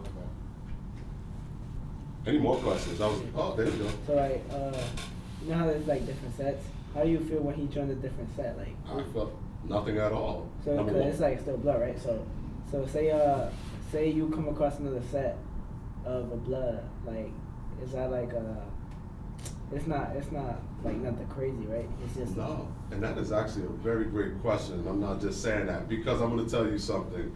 No, I did not feel no type of way because number one, Dave, aka Dynamite, has always been his own man. So if you know him, you know he's gonna do what he's gonna do, and you have to respect it. And we all have choices. It wasn't just Dave. Many Bloods have changed their sets, and it could be for various reasons. Like a lot of times it'd be the leadership. You know, these gangs go through different changes. You know what I'm saying? Like who's in charge at the time will be determining how that gang is functioning. So if that gang is functioning messed up, this leader is doing dumb stuff, trying to have you do dumb stuff, you're like, hold up, man. I'm not throwing my life away for this guy. I like being a blood, you know, blah, blah, blah, but I'm gonna join a different gang, different set with different leadership, and you know what I mean? You can make different moves. So I want to clarify this point as well, because that was a very great question. I want to speak on that too, definitely. Right, when I did what I did and switched, it had nothing to do with him. It was just, like he said, at the time where I was at, the leadership of that particular set was trash. Mm-hmm. He was MIA because he was on the run. Mm-hmm. So I couldn't get in tune with him. Mm-hmm. But me, I just felt like I had to be real right, meaning I couldn't be not knowing it, so I switched my set. Mm-hmm. But never disclaimed him. That's always my big homie. Mm-hmm. He brought me into this. That's not nothing I'm bragging about being in the game, but he brought me into this life. And I always praise him. That's my man. That's always gonna be my big homie. Mm-hmm. Like at the end of the day. But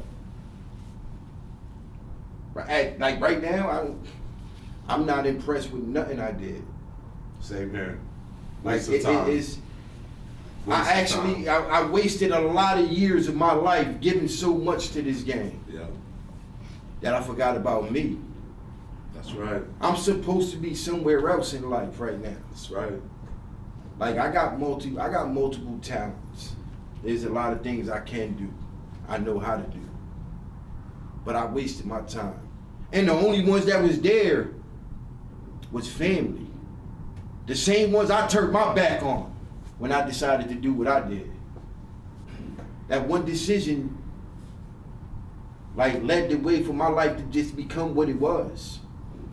And over 20 years later, it took that long, but I did it. I'm still here. Like we're blessed that we still here. We are. A lot of people ain't make it out. A lot of people ain't make it, man. A lot of people ain't make it out, They did not, man. Because behind this, honestly, death in jail. Yes. But you got the few that's blessed to have made it out and be able to share a story with y'all. This is not what it is. I didn't expect to be living this long. Any more questions? Anything? There you go. So I see that you got like a lot of tattoos. So like, do you have your set tatted? 93? 93. I got it tatted a few times. I got 47 tattoos, and at least 40 of them is gang tattoos. What you said? 46. So, 47 tengo. 47, perdón. I got on my whole back, my chest, my stomach, all my arms. Like it's another thing, right? Tattoos is cool, but I just went a little bit, did my face, even your hands, jobs and all that. When people, when you're in public, people like tend to give you weird looks or like Some discriminate people, you. believe it or not, right? Believe it or not, you get people that consider this artwork. Like I've gotten judged and pushed away by the people you wouldn't think could do it. All the Karens and all that. Yeah, like it is, but it be your own peoples. I'm a hoodlum, I'm a thug, I'm this, I'm that. They see this, they don't see what's inside, they don't know me. They don't know what I'm capable of doing, they don't know that I possibly could save somebody's life. That's right. But do they care? No, it's because it's what they see.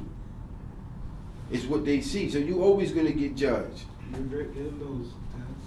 Huh? You regret getting the tats? Some of them I regret getting them, but I will be honest, I don't regret my life because I wouldn't be who I am today. Somebody had to go through the experience to be able to share this with y'all. That's a fact. You got a question here to the right. Hablas español, ¿verdad? Sí. Yo estoy entiendo poquito. Me tuve un comunicado en el teléfono, es por eso que estoy acá. ¿Y de qué se trata exactamente? Porque mi niño va a entrar para high school. Ajá. Entonces tuve una llamada, por eso vine aquí en la reunión. Entonces, más o menos me podría explicar, porque he pasado por dos, pero no entiendo muy bien. Es como un equipo, creo. Es como un equipo, pero el equipo no es bueno. Ajá. Eso le gustan hacer las cosas malas. Ya. Y cuando usted está en la escuela, no tiene que atender a nadie. Ahí te puede, sigue haciendo lo que tú estás haciendo en la escuela, si vas a jugar baloncesto, lo que sea, whatever. Pero jangueando con las personas que están haciendo lo malo, eso no es bueno. También él entiende más inglés Okay. que español. Okay. Y yo es la que quiero saber más o menos de qué se trata para yo tal vez orientarlo en lo que pueda él, ¿no? Con él lo que tú puedes hacer y le sigue hablándole. ¿Cómo fue el día? Para que él te pueda decir si algo malo pasó, si le están hablando, si le están tratando a venir para hacerle una ganga. Oh, eso es como para pues se puede defender al niño si algo negativo le llaman para algo negativo. Exactamente. O es más comunicación con los muchachos. Exacto. Pues yo no tenía ese, nadie me estaba escuchando, nadie me hablaba. Lo que me estaban hablando fue la calle. Oh, mejor es decir amigo del hijo. Ajá, eso. Okay. Gracias porque es un equipo muy bueno. Muchas gracias al equipo. Qué bueno que se preocupen por los adolescentes. Sí, porque ya yo en los 20 y pico años, pero ya yo jodí mi vida. Yo no quiero que los jóvenes se lo hacen. Les felicito, Gracias. felicito. De verdad les felicito porque yo le agradezco que tengan una orientación. Gracias. Para estos muchachos porque son futuro de nosotros. Yo ya voy a estar vieja. Anybody else? So I heard stories about like people getting like forced into gangs, like people Good one. like, oh yeah, if you don't join the gang, like you're gonna do something to you. I heard stories about that. So like, how would you deal with that? Like, say like you're a regular kid. And just, That comes from a coward, right? Why would I force you, right? He says something, forcing you into a gang with me, you liable to cross me. You don't want to deal with this. But as an individual, you don't got to do nothing. I'm all against the snitching thing, but if you feel like somebody threatening your life because they want you to do something, go tell. Go tell. You got to save your life. At the end of the day, do what's right. At the end of the day, like, y'all already know the cool with the snitching and all that. But if it get down to it, like, you nobody gonna force you to do no damn gang shit.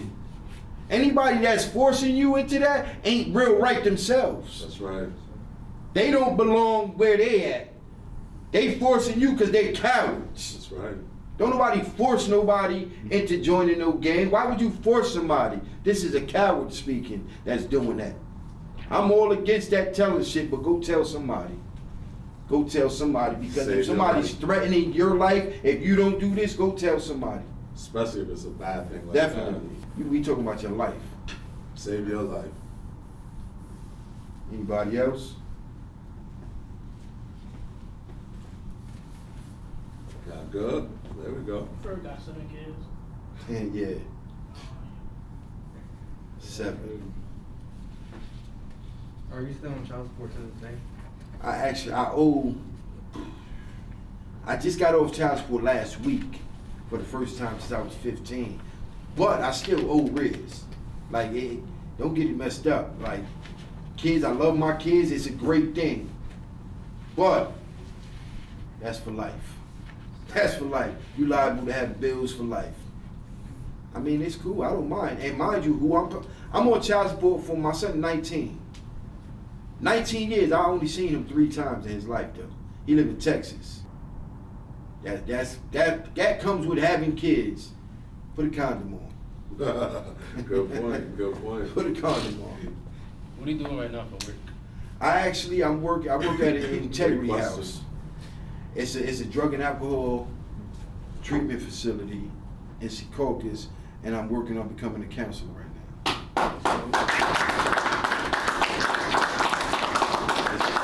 I'm doing something different now. You know, I gave up the streets. Now I'm giving back to the people, the same people that I was harming on the streets. Same people I was selling drugs to. Now I'm helping them get off the drugs. God is good. You know, it's even like something like me, it took a long time for me to, like, you know what, I gotta change my ways. I gotta do something different. And I like what I do. Like, I found my lane. Long years later in life, I found my lane, and this is something I'm gonna stick with. My goal is to open up my facility to help people. So that's what I want to do. Great question. We was here talking amongst ourselves while y'all was eating lunch, and I was telling him about a very important figure in the Bloods from the West Coast who, unfortunately, he passed away, but his name was T. Rogers. He was the founder of the Black Peace Stone Bloods out in LA. So, you know, it's a lot of different blood groups. But the point, when you get to this point of giving back, this is what's respected. So what we're doing right now gives us more respect than anything we could be doing on a street corner. Do you see what I'm saying? Because real gang members that have lived this life and know what this life is and what it's done to our people in our community are proud of us, that we turned our lives around and now we're trying to save you from the headache and the destruction and the waste of time that that lifestyle gives. This man taught you that he spent 25 years of his 46 years in jail. That's half of his life wasted behind bars. You understand? We both could have been ahead as far as owning homes, owning businesses, owning property. He just recently got his license. I didn't get my license straight until I was 35. I'm 45 now. So do you understand? That's the waste of time that we're working to save you from. When you're getting caught up in the streets, they take your license, you owe all this money, and all you basically get is not be able to move ahead when you want to, as fast as you want to. So things that we should have did in our 20s, we're just now doing now. You understand? Thank you, brothers, thank you. That's what we're explaining to you. Don't waste your time. Listen to what we're telling you. Get right now, get your credit right now, finish school with good grades, go to college, get a great job, or get a trade or a career, because I drive trucks for a living and I'm doing well for myself, you understand? So I drive trucks, I have a CDL, it's a great career, you understand? You can make good money driving trucks. So just do stuff like that. But yes, to complete your question, we have so much respect. Like right now, Facebook and Instagram is going crazy. Because there it is, you know what I mean? They're like, oh my God, you got Dynamite with you, and y'all breaking the cycle. That's literally what people are telling us. They're like, yo, y'all breaking the cycle of violence and recidivism. As much as we're teaching you, we're learning from you as well. So this is like, we're being blessed by just being able to be here and talk to you. Y'all are blessing us by sitting there and listening and allowing us to get this off our chest. It's therapeutic. You understand? You understand? We're helping each other. This is helping our mental health as men and future leaders, brother. This is what matters. And yes, this is respected in the streets. We are OGs. You know what I'm saying? And they respect this. All right? We're here with our Omega team advisor, Brother Eddie Hamilton. Our last workshop, talk about it a little bit. Last workshop deals with mental health. A lot of us as young men struggle with mental health, and we don't know how to express ourselves when it comes to mental health or know how to talk. We want to create a safe place where young men can go and talk, and we have a lot of resources here to provide for our young men to open up and a lot of times talk about their mental health and feel comfortable talking about mental health. And so this is so important issue that has not been addressed for decades or lifetime, and particularly men of color getting the proper counseling to go see a therapist and things of that nature. Yep. So look, sit back. We have 3 great workshops, unbelievable opening session here today. Once again, I just want to commend you for our 3rd annual Young Men's Leadership Conference at International High School and Patterson Public Schools. Listen, sit back and watch, but more importantly, be part of this process next time. If you would like to get your young man involved in the Omega Teams, which runs year-round, give us some information. If you want to get our young men involved in Omega Teams, OmegaTeam1951@gmail.com, or you can go through Recreation and register through myrec.com, and we'll have all your information and we'll get back to you as soon as possible. So they're doing some amazing things, going to NFL football games, basketball games, high school stuff, community service. We've got a great community service project where the Omega Teams will be involved. December 18th at Eastside High School, our 32nd annual community dinner for the holidays. So look, Patterson, there's plenty to do, but let's get our young men involved. We talked about that. It's cold. If you cold, you cold. I'm just saying. Find a seat.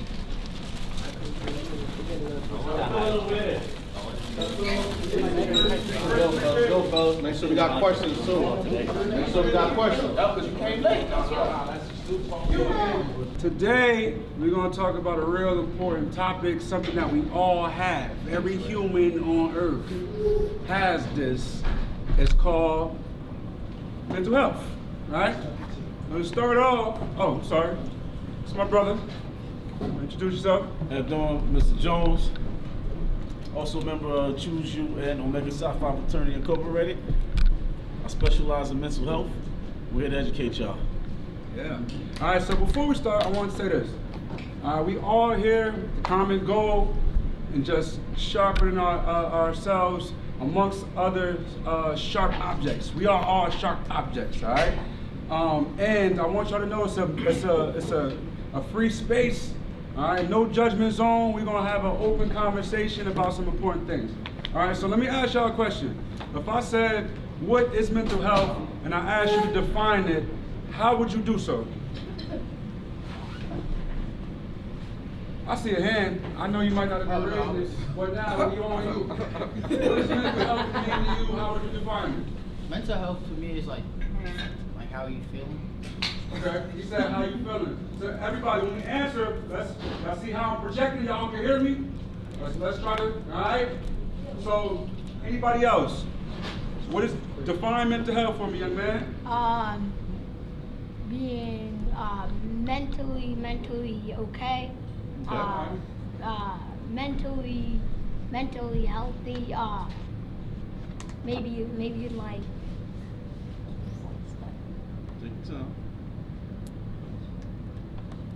Maybe being in a right state of mind. There we go. All right. Good job. Good job. Great answer. All right, so he said maybe being in the right state of mind. Okay, let's get one more. Somebody else define mental health for me, right here. Mental health is like the way you keep yourself up. Like. I like that. I like that. The way you keep yourself up, right? Okay, so if I had to give you a brief definition or a description of mental health, I would say it's like when you go to the doctor, right, and they give you a checkup, they're checking on your physical health. There we go. Your physical well-being, your state of well-being, how, you know, what that meter looks like for you. If I don't know if now you guys are too young to drive. Y'all play video games. If you play Mortal Kombat, if you play UFC, Undisputed, that little health bar up there, when you start beating on your opponent and his health keep going down, or maybe when you win in the fight and your health is still high, that little gauge, that meter is our mental health, our capacity. Where are we at? All right, where's that meter? Is it high? You got a lot of health in there, or you got a low health in there? All right, and when it's on that side, we might be struggling, dealing with a lot. When it's on the higher side, we confident, we feel good. All right. So with that being said, we're going to talk about how mental health affects our life activities, our day to day. Okay. What does communication mean to y'all? What are some ways we communicate? Wait, hold on. Let's go right here real quick. A little louder. They can't hear you in the back. You communicate by using your phone. All right. And in person. Yeah. Using your phone and in person, he said. All right, I see your hand was up, but you spoke for us right here in the back. Texting. Message. All right, so same thing, using your phone, texting. Sign language. Oh, that's a different one. Body language. Yo, perfect. All great answers. What about the back? Right there. With the headphones, how ways we communicate? What are some ways we communicate? Yeah, we said texting. We said body language, which is a great answer. We said sign language, a form of communication. I got you next time. Give me one way we can communicate. Yeah. Yes. I'll take it. Oh wait, hold on. I'm gonna right here. You got his hand right. Raise a letter. A letter. Oh, a letter. Be a letter. All right. Right here. Music. Beautiful. It's a little loud. Expressive. Perfect. That's it. All great answers. So why? This brings my next question. Why do we communicate?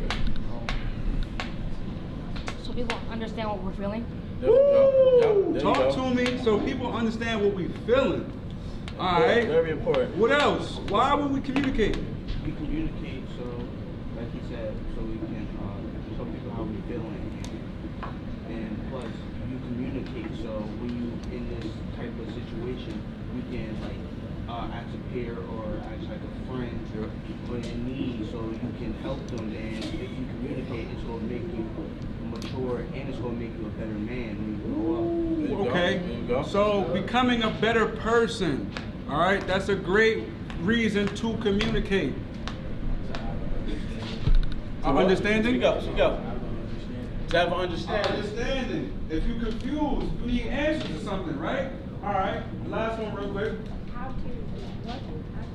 Why would we communicate? Why would you choose to want to communicate? To express how you feel. To tell others if you're upset, if you're sad. There you go. Another way. Body. Yeah, right? So that's then they could tell somebody that, oh, obviously. Yo. To talk or something like that. Right. So all this comes together and plays a factor into our mental health. And we're going to tie it in like this, right? So, any of you ain't been stressed out before? Right? Everybody's in here been stressed out. I got two hands for that one. So, how do we deal with this stress? How do we deal with this stress? When we feel stressed, we feel overwhelmed. How do we deal with it? Music. There's different ways. Well, listen to music. Play football.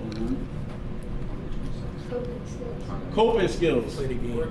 Work out. So there's many different ways to deal with this, but the reason why we're bringing this communication thing into this presentation is that you guys need to learn how to express your feelings.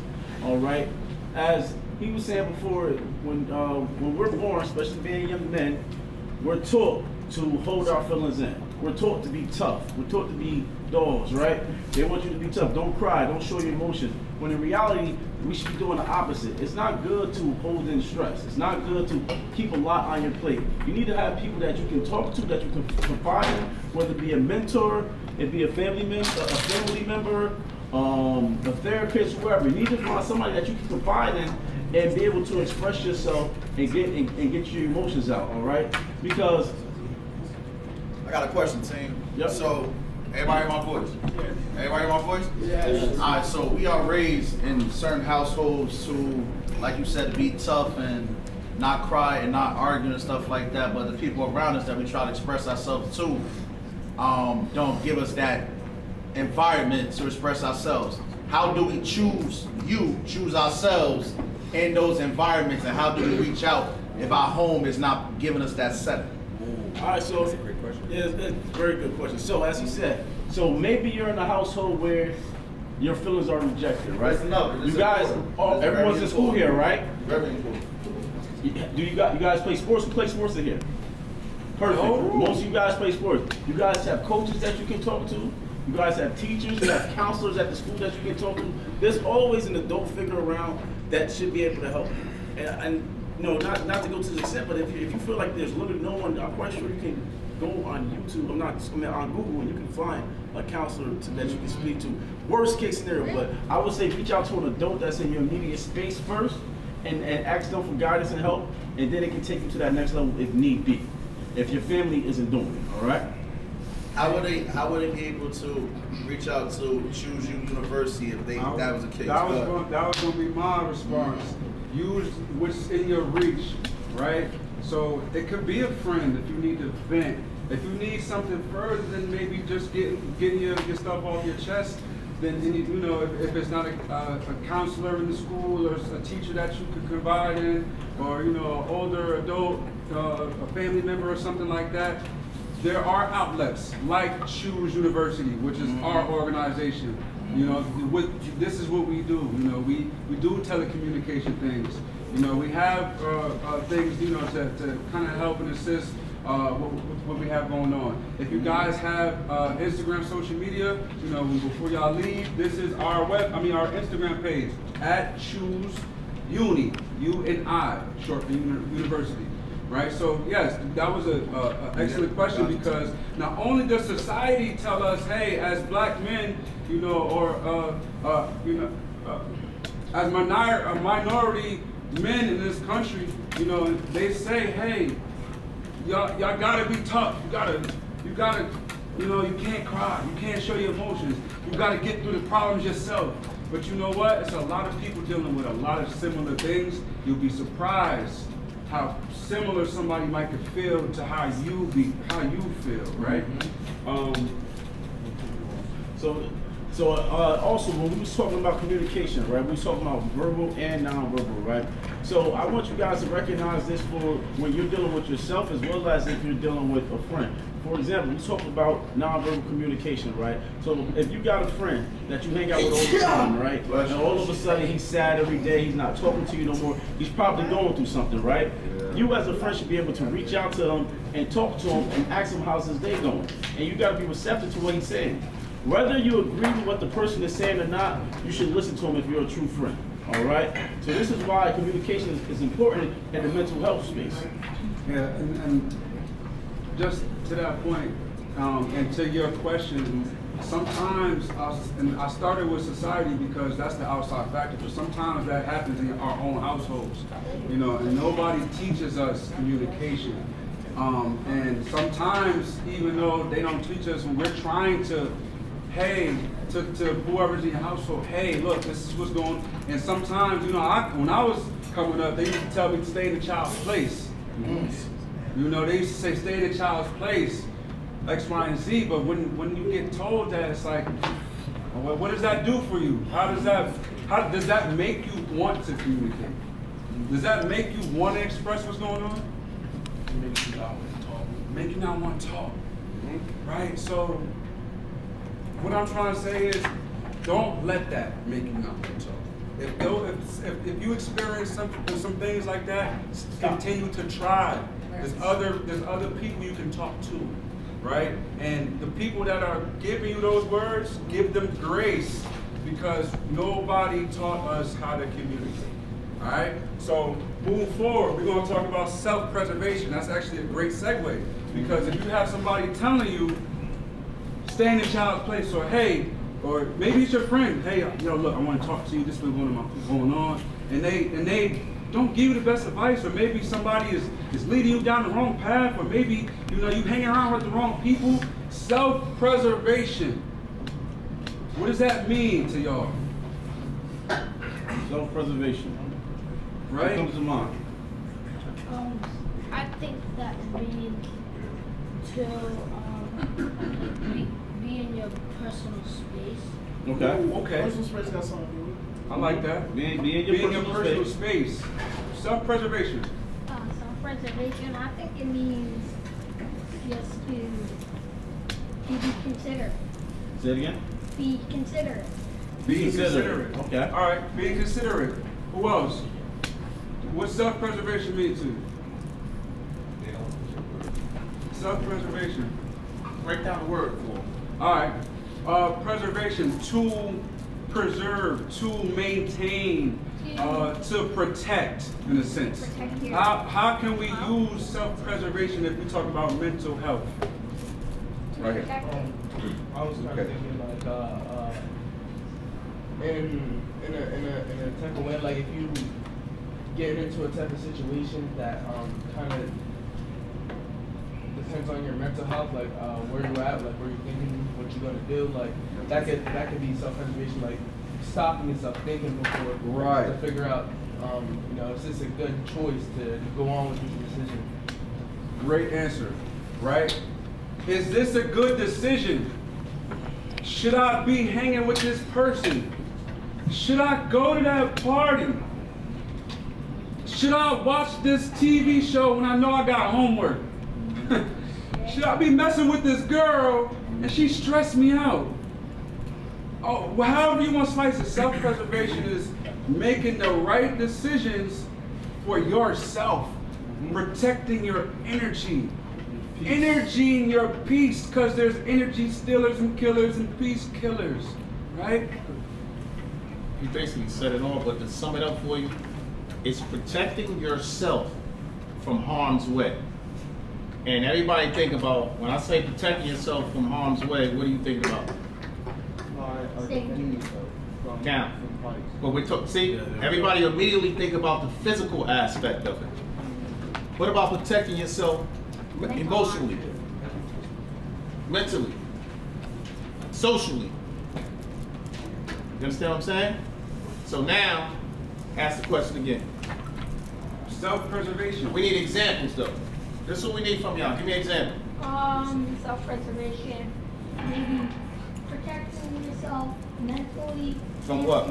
From what? From bullies, maybe. That's a great one right here. He said protecting yourself mentally and physically from bullies. So how you protect yourself physically? Anybody, how you protect yourself physically from bullying? Defend yourself. If it comes to that, walk away. Now, how do we protect ourselves mentally? Maybe protect yourself mentally. Speak up, speak up. I think that means to like protect yourself from emotional feelings. But how we do that? Like, for like say if someone's talking to you, the bully's like messing with you, whatever, just ignore them, not listen to them, walk away, speak to them about it, just maybe actually say something, but don't be disrespectful about it. Go ahead, back in the back. Talk to the teacher. Talk to someone. That's great, because listen, anytime you have a mental problem, like if something's on your mind, it's always best to talk to someone. Most of the time when we're dealing with things as men, young men and men, and most men can tell you, we try to handle it what? Ourselves. We don't involve other people in trying to ask for help. Some people are scared to ask for help. Prime example, if this is my friend and he know I'm acting a little strange, he knows something's wrong with me, what do you think he should do? Talk about it. He can ask. Now, we're going back here. You went over communication. Communication don't always have to be verbal. If I know my brother right here, and I know something's wrong with him, just how he's acting, that's nonverbal. So I'm gonna ask him what's going on, what's wrong. And by me opening up that door right there gives him an outlet to explain to me what is he going through. And by that little conversation, by me asking him what's wrong, he get a chance to vent. And that vent, while he's venting, can cause him to, you know, resolve, like I'm good now. I got it off my chest. I'm not holding it in. Because if you hold all the stuff in, somebody say something to you, we're gonna be like, well, what'd you say? Are you ready to what? Fight. It don't always have to get there. So you can just vent to a random person? If that's what you choose, you do what you feel is comfortable to make you okay. So when you guys have stuff on your mind and you talk to people about it, most times you feel a little bit better afterwards, right? So it's important for you to get things out of your head and put it out into the universe. You'll actually be able to process it and deal with it better as well. So with that being said, if we talked about communication and self-preservation, I'm about to talk real quick. It affects all life activities because if you're not well, if you're not healthy, if you're not feeling good right here, how do you perform? If you're an athlete, y'all all raise your hands, right? If y'all stressed out, or if you're going through something, how do you perform in that next game? Most likely not, right? I can see why you would say good because it's motivational. You got that fire in you, but is it easier to perform when you got a lot going on? No, right? So that's how that could affect our life activities. So it's important to choose yourself. Why? Because when you're being intentional in communicating and preserving your energy, right? You are going to feel better mentally right here, right? Therefore, you're going to not only perform, day-to-day things a little bit better, but you're going to be intentionally trying to help yourself, right? Sharpening your blades, being the best version of yourself that you could be. All right, so we have to wrap it up. I appreciate. Wait, any questions? Any questions? Right, any questions? Oh, all right, cool. Listen, what I want y'all to do, y'all have Instagram?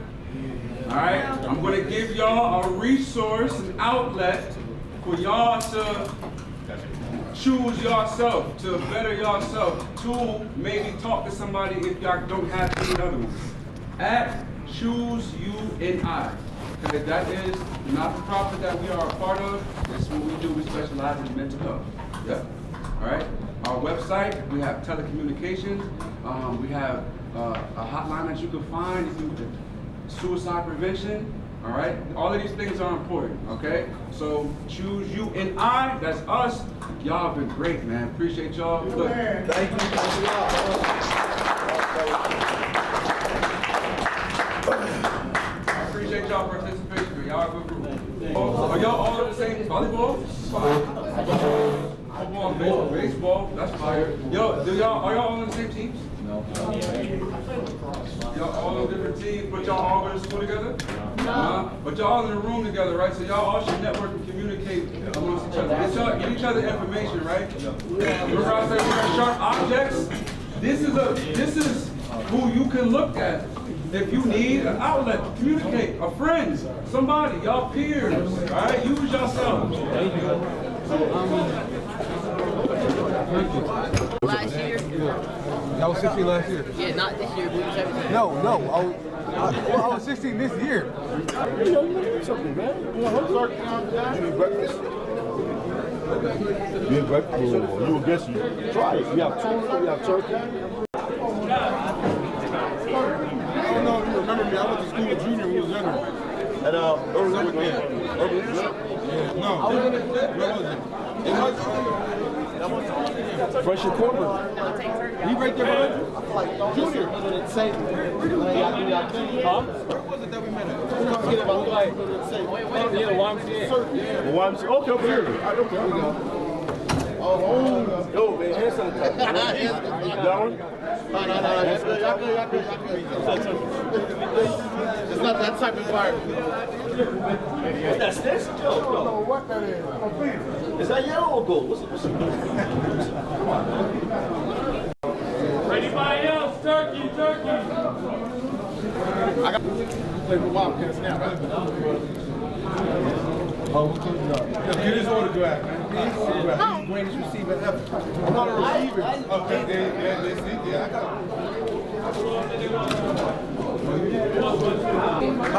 Yeah, man. No, we can run it back today. I'm honestly, every last one of y'all can get it. Yes. Nah, eat your food. We gonna get it after. Wait, what do we? No.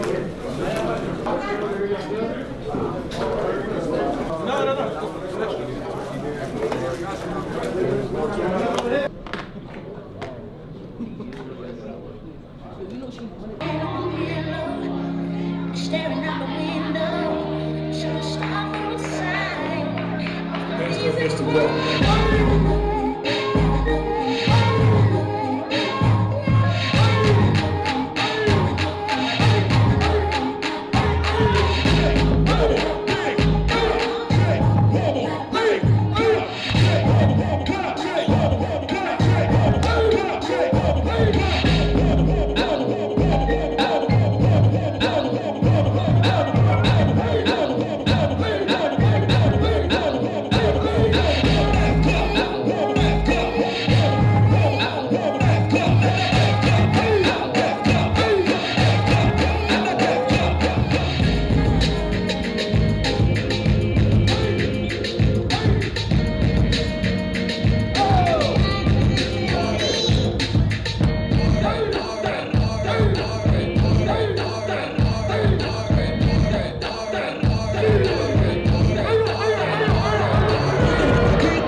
Give it up one more time. Give it up.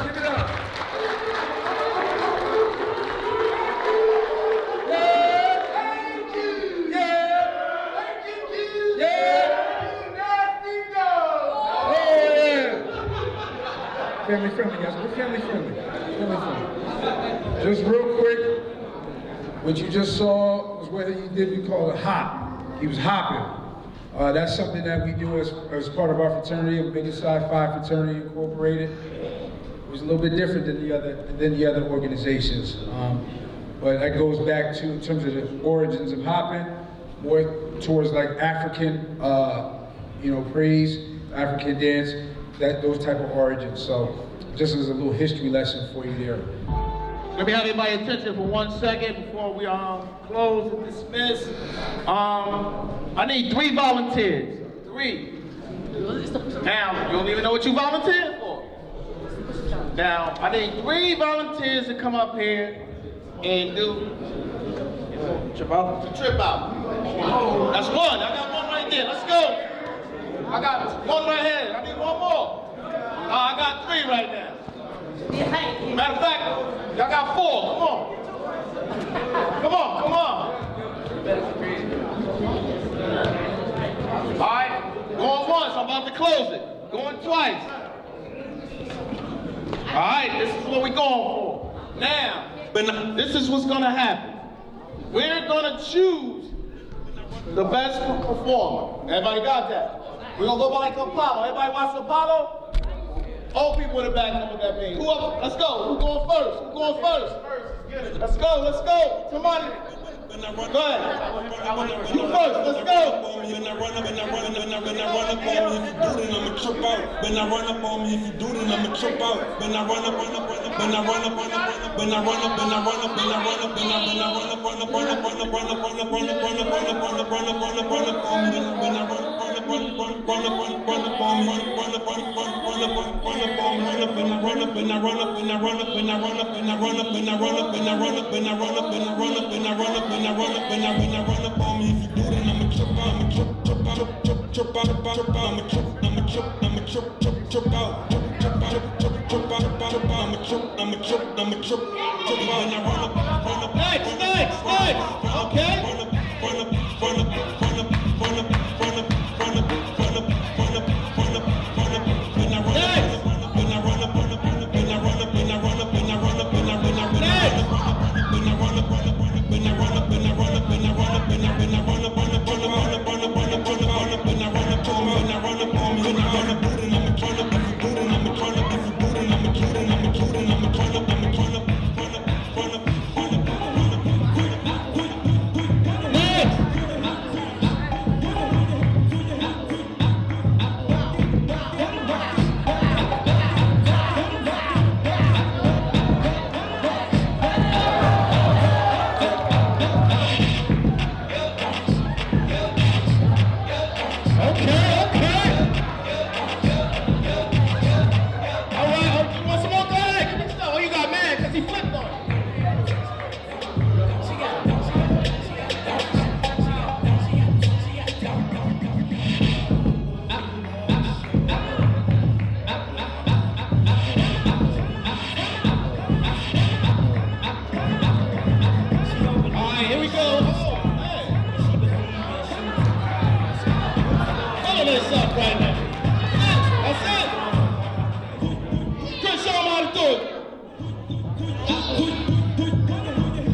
Y'all three, y'all go sit down.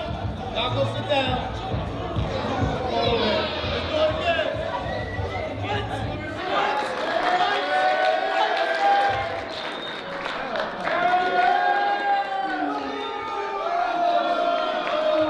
We have a winner! Hold on. I got something for you.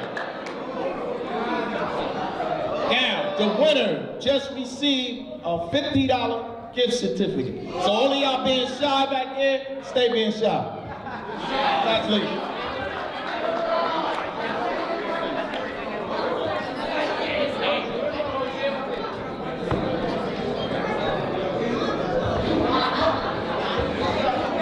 All right, where my athletes at? Where my athletes at?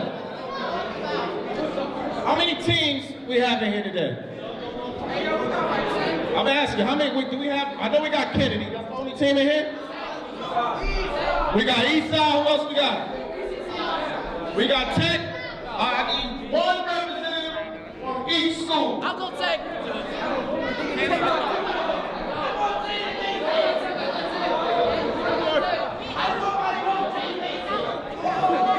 Any grammar schools in? Come on up. I got PCCR. Nobody want to come up? I got Tech.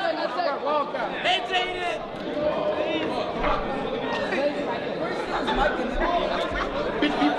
Anybody else? Anybody else? Trying to get some money in your pocket.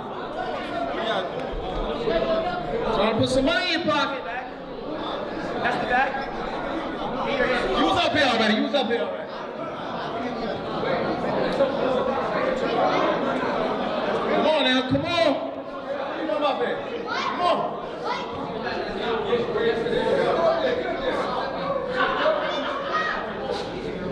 Let's go, let's go. All right, so this is gonna be very simple. We did it last year. We ain't gonna see who can do the most push-ups. Nope, you gotta sit down, you gotta sit down. You missed the boat. You go first, let's go. Count them out, everybody count them out. Go. 1, 2, 3, 4, 5, 6, 7, 8, 9,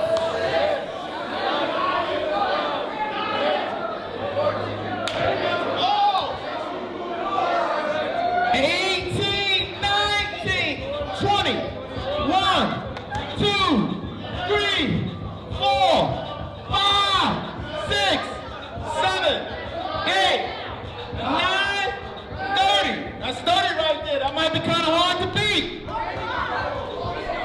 1, 2, 3, 4, 5, 6, 9, 10, 11, 12, 13, 14, 15, 16, 17, 18, 19. Lock out. 1, 2, 3, 4, 5, 6, 7, 8, 9, 30. 1, 2, 3, 4, 5, 6, 7, 8, 9, 10. Hold on, we're gonna give him 30 because he ain't locked out all the way. Come on, so he had 30. That's enough, that's enough. Let's go. Now hold on, let me demonstrate. Chris, hold up, this is how your push-up's supposed to be. Now pay attention. Watch him. 1. All right, here we go. Stretch it out. Count them out, count them out. 4, 5, 6, 7, 8, 9, 10, 11, 12, 13. Clap it up, man, clap it up, clap it up. Who next, who next? All right, let's do it. Go ahead, on you. 1, 2, 3, 4, 5, 6, 7, 8, 9, 10, 11, 12, 13, 14, 15, 16, 17, 18, 19, 20, 21, 22, 23, 23, 24. I bet he will. I bet he will. Get up! Get up! Get up!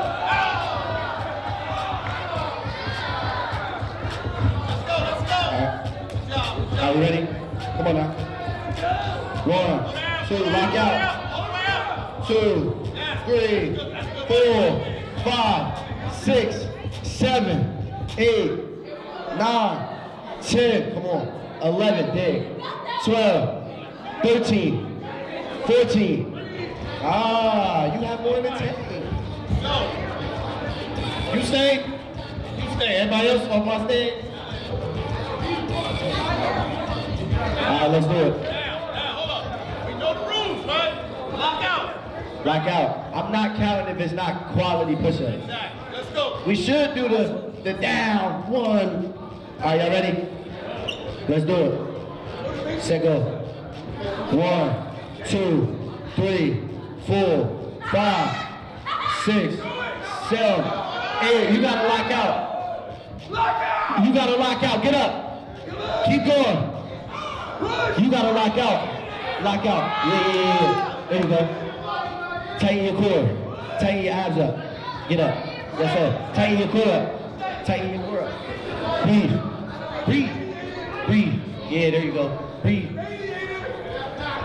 It's a mental game. This is. You still going? Get up. Get up! Get up! Get up! Get up! Get up!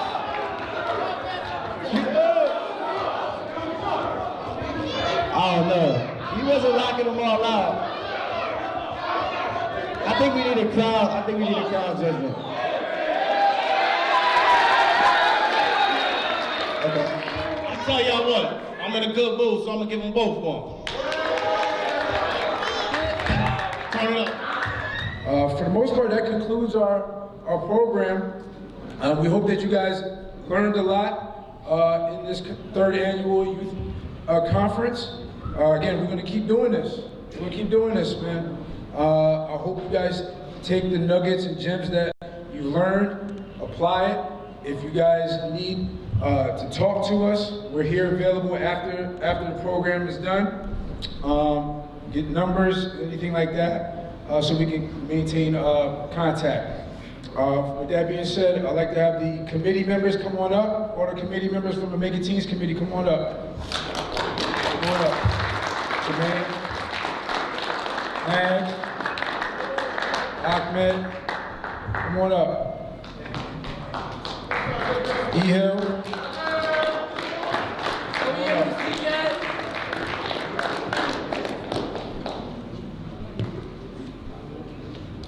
We have members of the committee, but obviously everybody, all the brothers here, all participated, but we just wanted to highlight the committee that helped put this all together. Again, as part of our Mega Teens program, we meet every second and fourth Thursday of the month. Yeah, where you at? Again, this is the committee, guys. Give them a hand. Give them a hand, guys. Each one had a hand, whether it's food, entertainment, just backdoors preparation. Again, a lot goes into putting on a program, a free program for you guys. This is our way of giving back to the community. With that being said, again, thank you guys for coming out, and we hope to see you guys obviously next year for our 4th annual Young Men's Leadership Conference. And to our Mega Teens, we'll see you soon. Have a good one. Hey, as you guys are moving out, we have ties for you guys at the door at the table. All right? Make sure you grab a tie, a purple tie, as you're leaving out. All right? We don't need no music. And we don't need no cake. Nope. And we don't need no time.